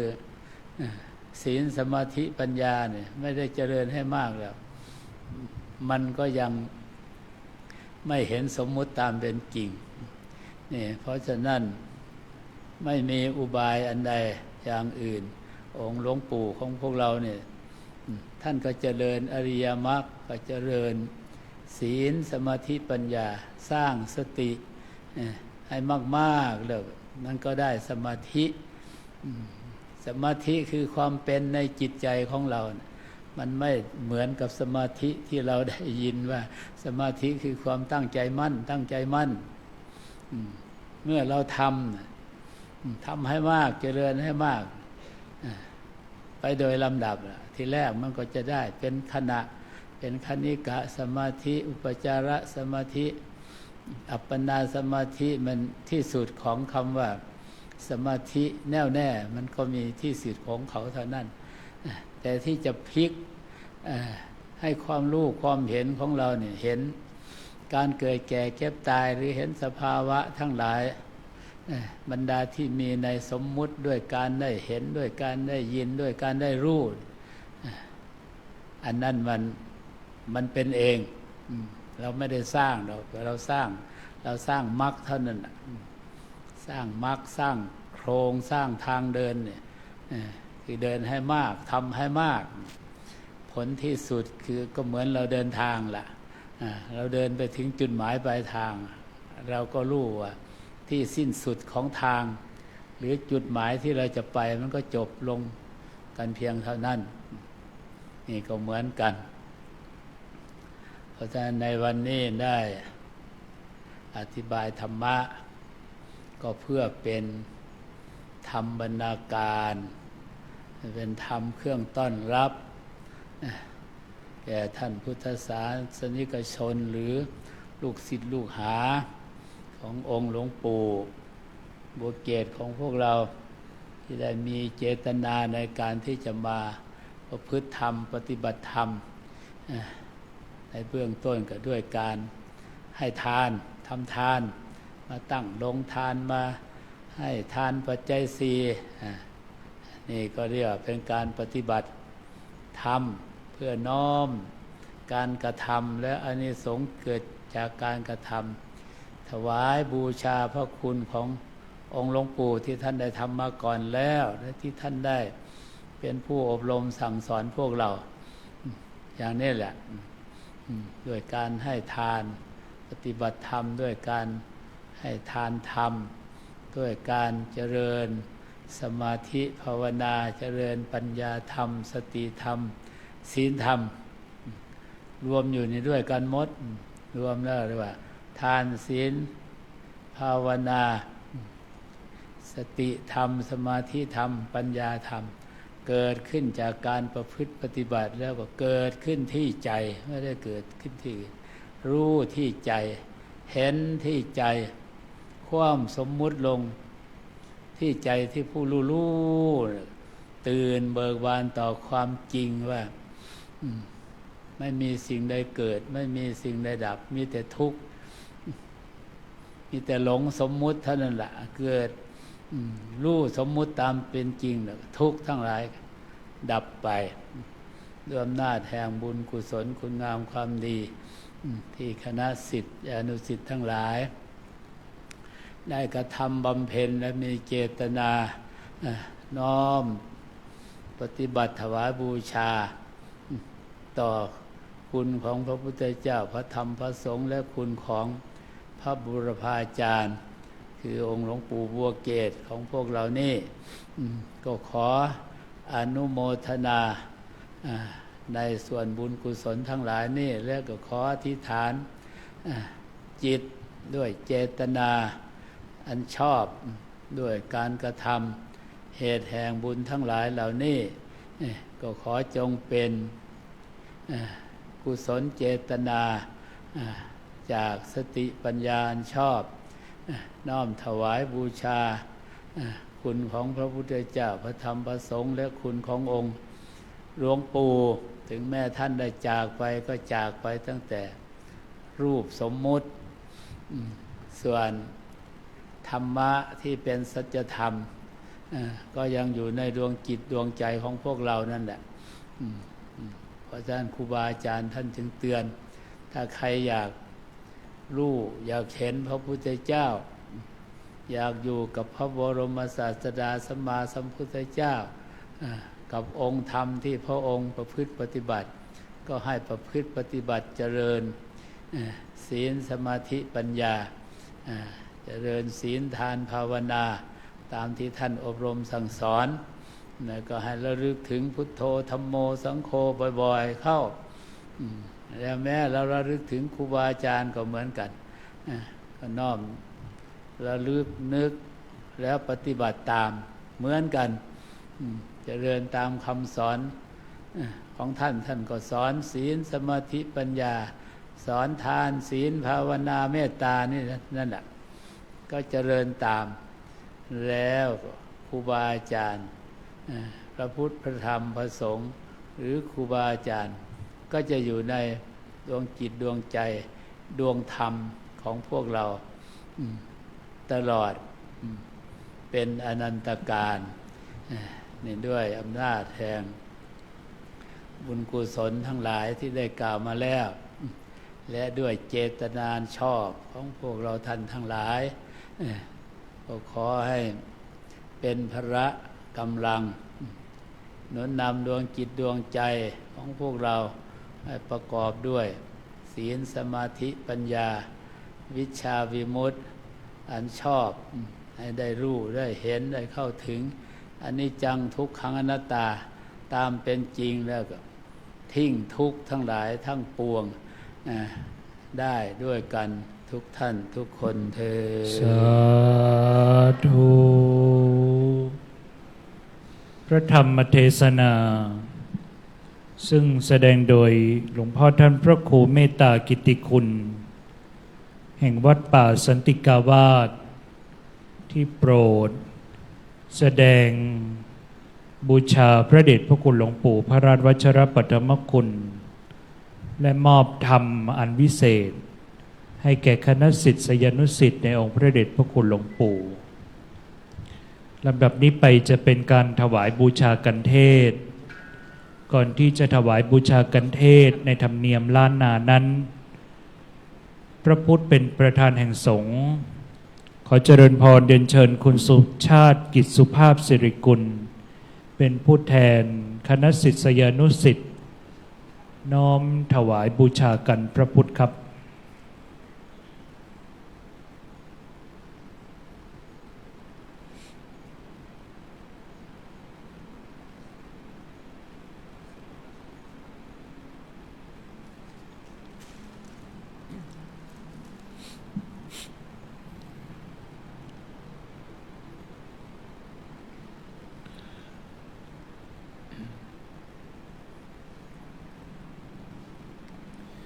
ถวายบูชากันเทศท่านที่หนึ่งขอเรียนเชิญคุณวัฒนาคณาวัฒนกุลเป็นผู้ประเคนบูชากันเทศในสำรับที่หนึ่งครับ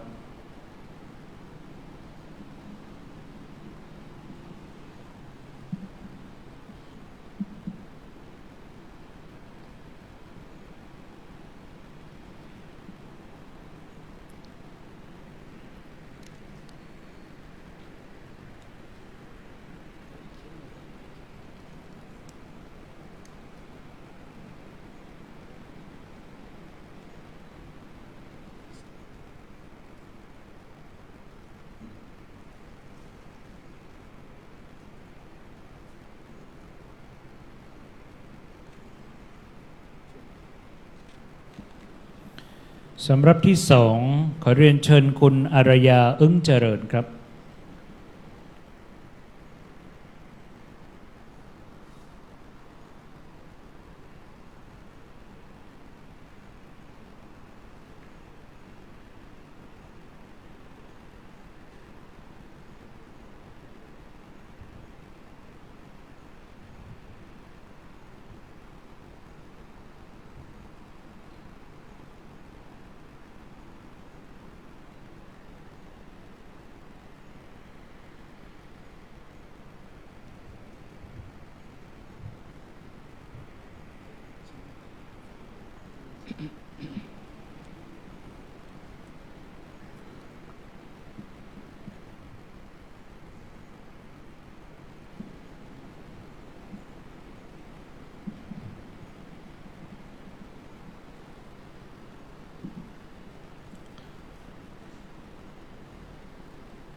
สำหรับที่3ขอเรียนเชิญคุณวลัยวันจูธาทิพย์ครับ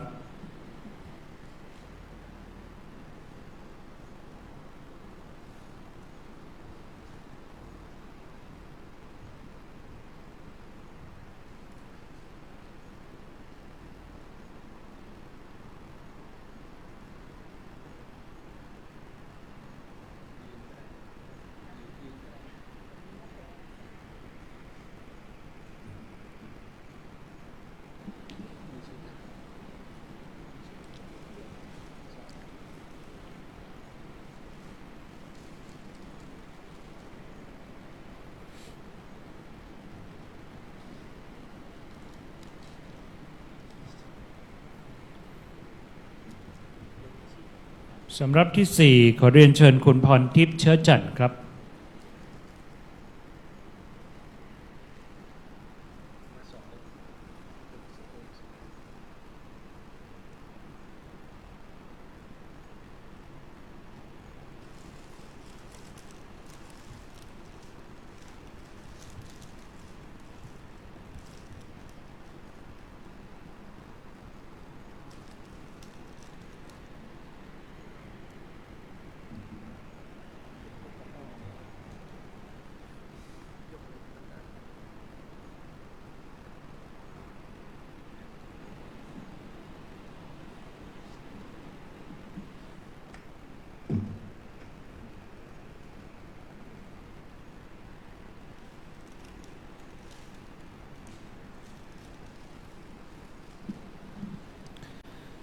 จากนั้นขอราธนาท่านพระครูเมตตากิติคุณ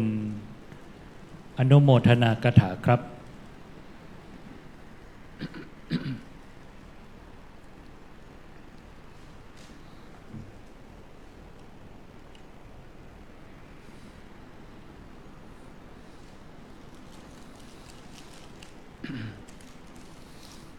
ยะถาวาริวหาปุราปาริปุเรนติสากรัง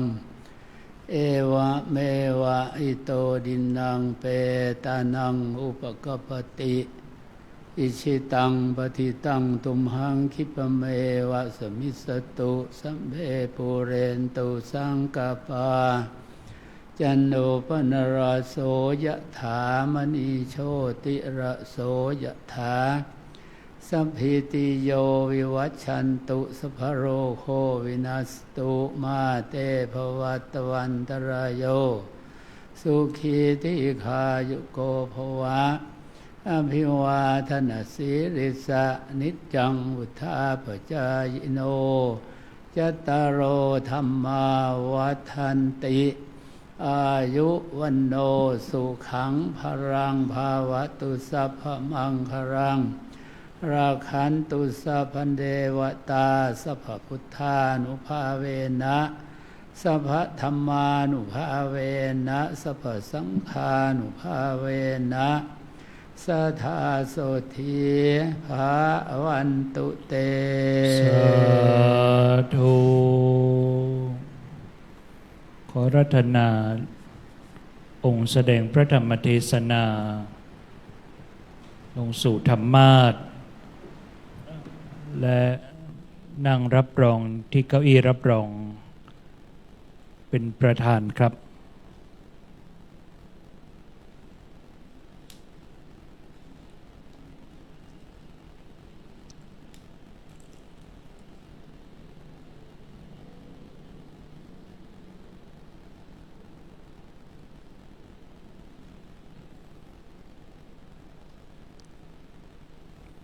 รัตนาพักผ่อนอริยบท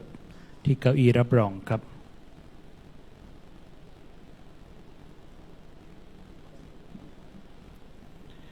ลำดับนี้ไปขอเจริญพรเรียนเชิญคุณนวลนงจามิกร เป็นจุดธูปเทียนบูชาพระอภิธรรมครับ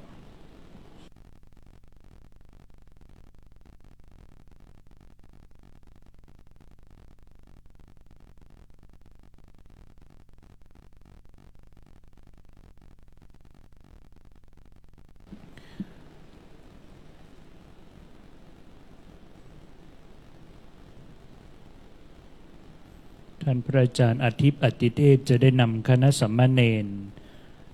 สวดพระอภิธรรม7 คัมภีร์เป็นลำดับไปครับ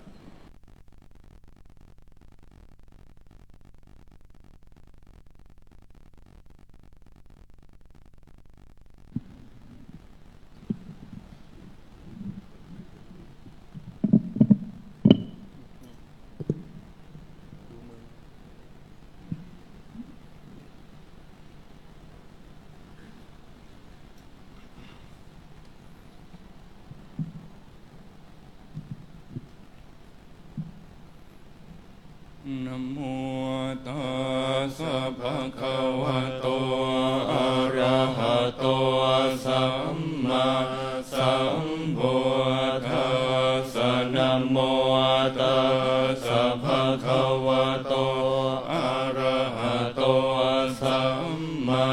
สัมพุทธัสสะนะโมตัสสะภะคะวะโตอะระหะโตสัมมาสัมพุทธัสสะกุศลธรรมะ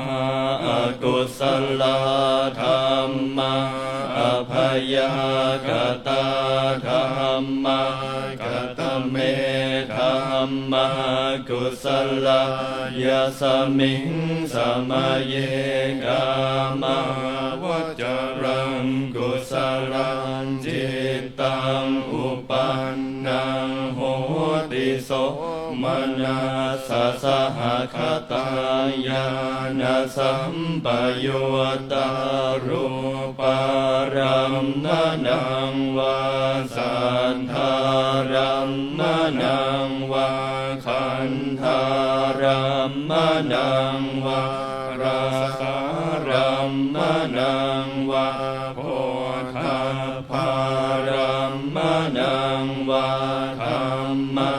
รัมมนังวายังวาปนาราภตาสมิงสมัยเยภาโสโหติอวิเคปโหติเยวาปนตาสมิงสมัยเยอันเยปิอาทิปติจะสมุปันนาอรูปิโนธัมมาอิเมธัมมากุศลาปัญจขันธารูปขันโทเวทนาขันโทสัญญาขันโทสังขาราขันโทวิญญาณขันโทตาตกตโมรูปังขันโทยังกินสิรูปังอติตานาคตปัญจุปันนังอาชาตังวะพหิทาวะโอราลิกังวะสุขุมาวะหินังวะปณิตังวะยันทุเรวะสันติเกวะตเทกชังอภิสัญโยหิตวะ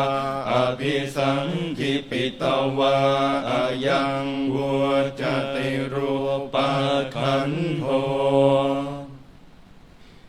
สังฆโหอสังฆโหสังฆหิเตนะอสังฆหิตังอสังฆหิเตนะสังฆหิตังสังฆหิเตนะสังฆหิตังอสังฆหิเตนะอสังฆหิตังสัมปโยโควิปโยโคสัมปโยเตนะวิปโยตังวิปโยเตนะ สัมปยุตตังอสังคหิตังชัพปัญญาติโยขันธปัญญาติอายตนะปัญญาติธาตุปัญญาติสัจจปัญญาติอินทริยปัญญาติปุคครปัญญาติเกตาวตาปุคครปัญญาปุคครปัญญาติสัมมยวิโมตโตอสัมมยวิโมตโตกุปธัมโมอกุปธัมโมอริหานธัมโมอปริหานธัมโมเจตนาภาโพอนุรังคณาภาโพพุทโธชโนโคตระบัวพโยอรโตอภโยปารโตภาภาคมโนอภาภาคมโนนิยโตอนิยโตปฏิปันนโกภเรหิโตอะระหะอะระหะตายปฏิปันโนปุคคโรภัลลาภติสาชิกาทปรมาเทนาติอามันตายโยสัชิกาโทปรมาโทตโตโสปุคโลอุปลาภติสาชิกาทปรมาเทนาติเหวังวาตาเพชานาหินิขังหันจิปุคโรอุปราภติสาชิกาทปรมาเทนะเตนวัตเรวาตาเปโยสัชิกาโทปรมาโทตโตโสปุคโลอุปราภติสาชิกาทปรมาเทนาติเมชาเยเกจิกุสลธรรมาสัพเพเตกุสลมุราเยวะปนกุสลมุราสัพเพเตธรรมากุสลาเยเกจิกุสลธรรมาสัพเพเตกุสลมุเลนะเอกมุลาเยวะปนกุสลมุเลนะเอกมุลาสัพเพเตธัมมากุสลาเหตุปัจจโยอารัมมณปัจจโยอติปฏิปัจจโยอนันตรปัจจโยสัมมนันตรปัจจโยสหชาตปัจจโยอัญญมัญญปัจจโยนิสยปัจจโยอุปนิสยปัจจโยปุเรชาตปัจจโยปัจฉาชาตปัจจโยอาเสวนปัจจโยกัมมปัจจโยวิปากปัจจโยอาหารปัจจโยอินทริยปัจจโย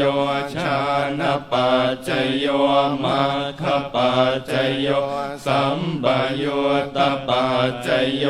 วิปยุตตปัจจโยอันทิปัจจโยนันทิปัจจโยวิคตปัจจโยอวิคตปัจจโยพระอภิธรรมซึ่งสวดโดยคณะสัมมเนร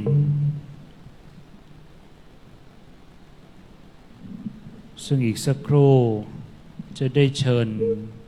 คณะศิษยานุศิษย์ในองค์พระเดชพระคุณหลวงปู่ได้น้อมถวายกัปปิยพันธ์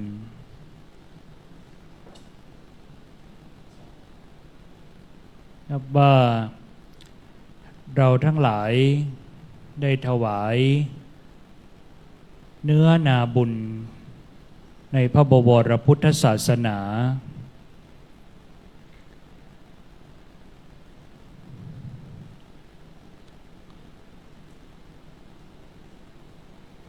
ขอเจริญพรเรียนเชิญพลตรีหญิงจิราภาเอี่ยมศิลาคุณสุภาพรเนตรงามคุณวารุณีทองคำบรรจงแม่ชีกฎชนัดเกษมกิจวัฒนาคุณน้ำเพชรอดุลธิรเขตคุณทองอุษาไกรเลิกษ์คุณสินีนาถโหรหุตะคุณพัสรีโหรหุตะคุณนิตยาสารอินสมคุณวิทยาจันหลวงคุณนิพันธ์จันหลวงทันตแพทย์หญิงจินดาราจันหลวงและนาวาเอกชาญณรงค์เชื้อจันทร์ครับ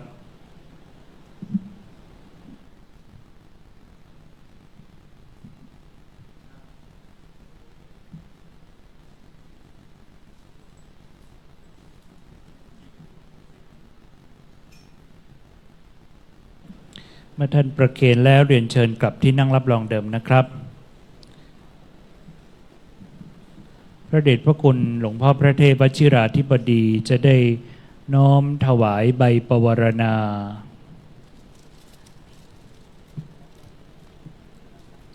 คณะสัมมเนรคณะนี้นะครับพระเดชพระคุณหลวงพ่อพระเทพวชิราธิบดีนั้นชื่นชมโดยเป็นกำลังหลักของพระเดชพระคุณในการจัดงานบำเพ็ญกุศลครั้งนี้เป็นผู้จัดสถานที่บนพระวิหารหลวงที่พระเดชพระคุณหลวงพ่ออยากให้เป็นไปทั้งหมดพระเดชพระคุณหลวงพ่อ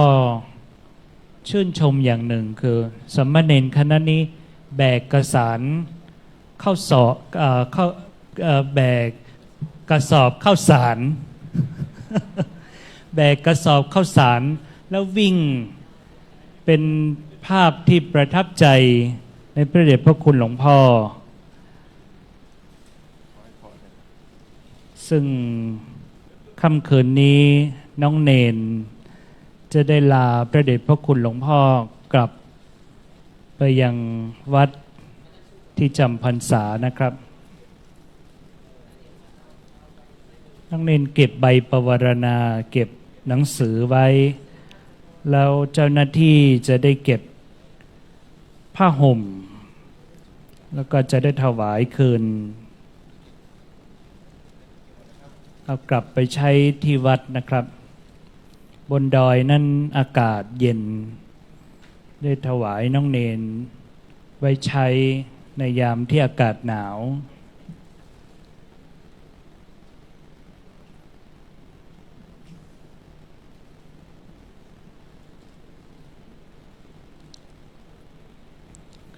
ลำดับนี้ไปเจ้าหน้าที่จะได้ลาดพระภูสายโยงและจะได้ทอดผ้าไตรปังสกุลเป็นลำดับไป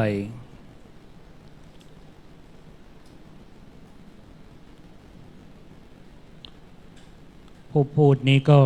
พระเดชพระคุณใช้งานมาตั้ง100 วันแล้วครับวันนี้พูดผิดพูดถูก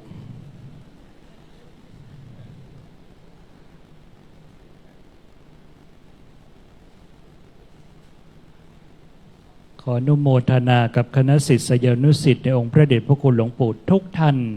ทั้งที่เดินทางไกลและเดินทางใกล้มาร่วมงานบำเพ็ญกุศล100 วันซึ่งพระบาทสมเด็จพระเจ้าอยู่หัวนั้นทรงพระกรุณาโปรดพระราชทานให้เป็นเกียรติยศพิเศษซึ่งไม่บ่อยครั้งนักที่พระมหาเถระจะได้รับเกียรติยศอย่างนี้ครับลำดับนี้ไปจะได้เรียนเชิญผู้แทนคณะศิษยานุศิษย์ได้ทอดผ้าไตรปังสกุลขอรัตนาท่านพระครูสุตตธรรมาภิรมย์พระมหาวรพงษ์วรวังโสพระครูปรัสสายันโสพนมโนพระอาจารย์อภิญญาพระอาจารย์ชวลิตเอกชวลิตโตรองศาสตราจารย์ดร.ผ่องศรีทิพย์วังโกศลคุณนงณภัทรนวลฟันคุณนวลนงจามิกรคุณสิริอับสรสิริเขตคุณดาวเรืองแสงแก้วพันตรีอุเทนหมื่นหานวงศ์คุณขวัญฟ้าทาอิ่นคำขอเจริญพรเรียนเชิญครับ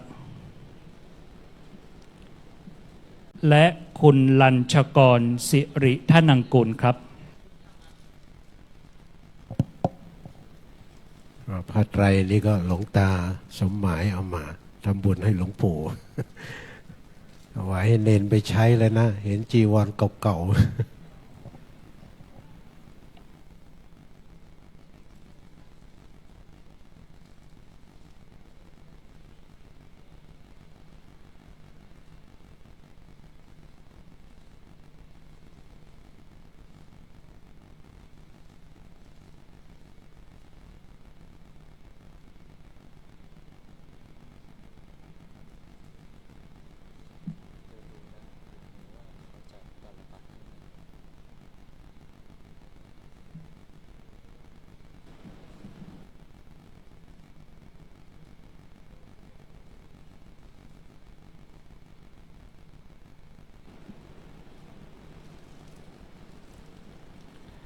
นิมนต์ท่านอาจารย์อาทิตติเทพ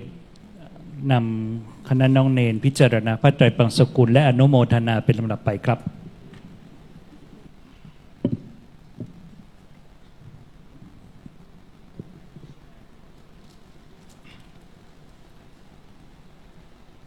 อนิจจาวรสังขาราอุปาทวยธรรมิโนอุปาชิตวานิโรชันเตเตสังอุปาสมโมสุโขอนิจจาวรสังขาราอุปาทวยธรรมิโนอุปาชิตวานิโรชันเตเตสังอุปาสมโมสุโขอนิจจาวรสังขารา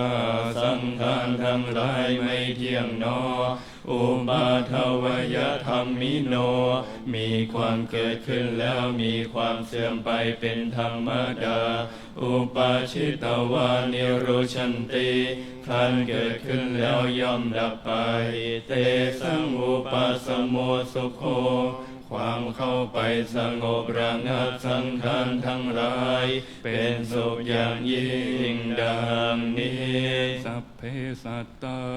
สัตว์ทั้งหลายทั้งปวงมารันติจามารินสุจามาริสาเลตายแล้วด้วยกำลังตายอยู่ด้วยและจะต้องตายอีกด้วยตาเทวะหังมาริสามิเราก็จะต้องตายอย่างนั้นเหมือนกันนาทิเมเอตาสังสยโยความสงสัยในเรื่องใดนี้ย่อมไม่มีสำหรับเรา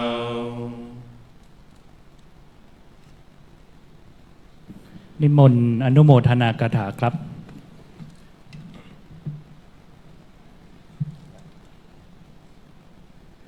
ยะถาวาริวหาปุราปาริปุเรนติสาคารังห่วงน้ำที่เต็มย่อมยังสมุทรสาครให้บริบูรณ์ได้ฉันใดเอวะเมวะอิโตทินังเปตังยังอุปกปติทานที่ท่านอุทิศให้แล้วในวันนี้ย่อมสำเร็จประโยชน์แก่ผู้ที่ละโลกนี้ไปแล้วได้ฉะนั้นอิชิตังปฏิตังตุงหังขออิทธาผลที่ท่านปรารถนาแล้วตั้งใจแล้วกิปัมเมวะสามิชันโตจงสำเร็จโดยฉับพลันสัพเพปุเรนตุสังกปาขอความดำดีทั้งปวงจงเต็มที่จันโทปนาราโสยธาเหมือนพระจันทร์วันเพ็ญมานิโชติราโสยธาเหมือนแก้วมณีอันสว่างเสวยควรยินดีสัพพิติโยวิวัชชันโตความจำใดทั้งปวงจงบำราไปสัพพะโรโควินาศโตโรคทั้งปวงของท่านจงหายมาเตภวัตวันตารายโยอันตรายามีแก่ท่านสุขีธิกายุโกภวะ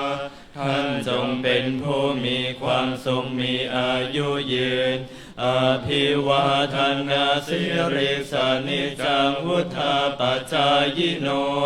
จัตตารโอธรรมวัฏันติอายุวันโน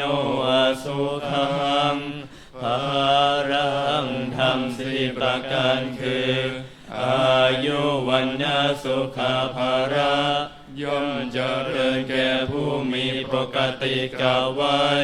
มีปกติอ่อนน้อมต่อผู้ใหญ่เป็นนิสภวตุสัพพมังครังขอสัพพมงคลจงมีแก่ท่านราคันตุสัพพเทวตาขอ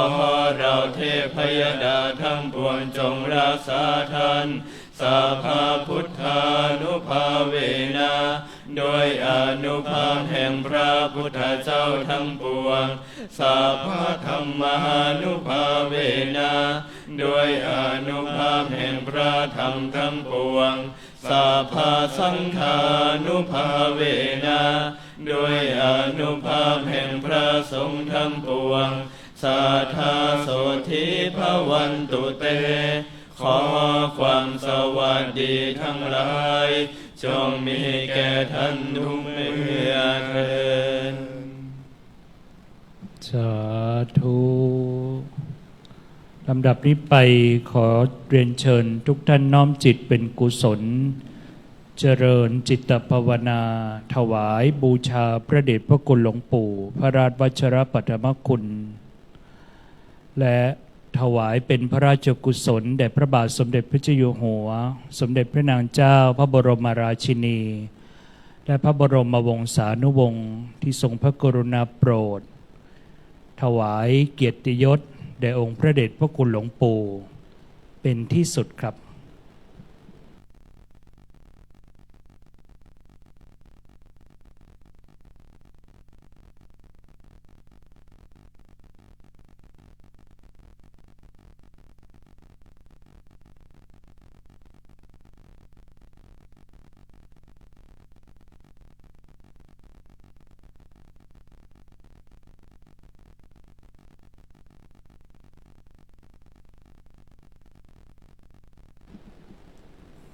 พอสมควรเก็บเวลาครับเรียนเชิญทุกท่านกล่าวคำแผ่เมตตาพร้อมกันนะครับปวงข้าสำรวมจิตน้อมอุทิศแผ่เมตตาแก่สัตว์ทั่วโลกา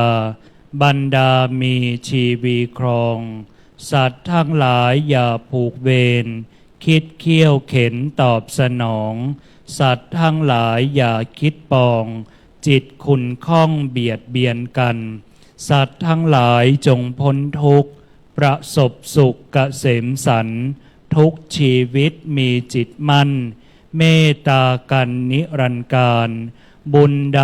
ข้าได้ทำโปรดช่วยนำแผ่ไพศาลพ่อแม่และวงวานครูอาจารย์สำราญใจหมู่สัตว์ทั้งใหญ่น้อย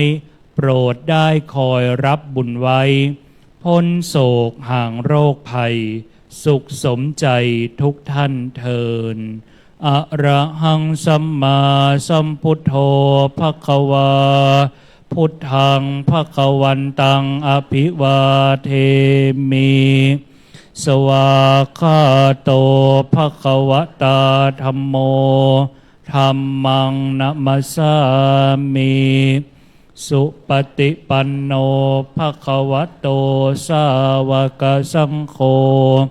สังฆังนะมามิขอกราบขอบพระคุณในเมตตาธรรมหลวงตาสมหมายที่เมตตา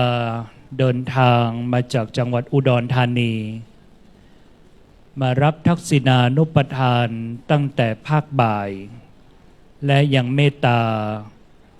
เป็นองค์แสดงพระธรรมเทศนาในค่ำคืนวันนี้ครับและขอขอบพระคุณอนุโมทนากับคณะสงฆ์และคณะศิษยานุศิษย์ที่มาร่วมในพิธีบำเพ็ญกุศลทักษิณานุปทานกิจอุทิศถวายพระเดชพระคุณหลวงปู่พระราชวัชรปัทมคุณในค่ำคืนวันนี้ขอให้ทุกท่าน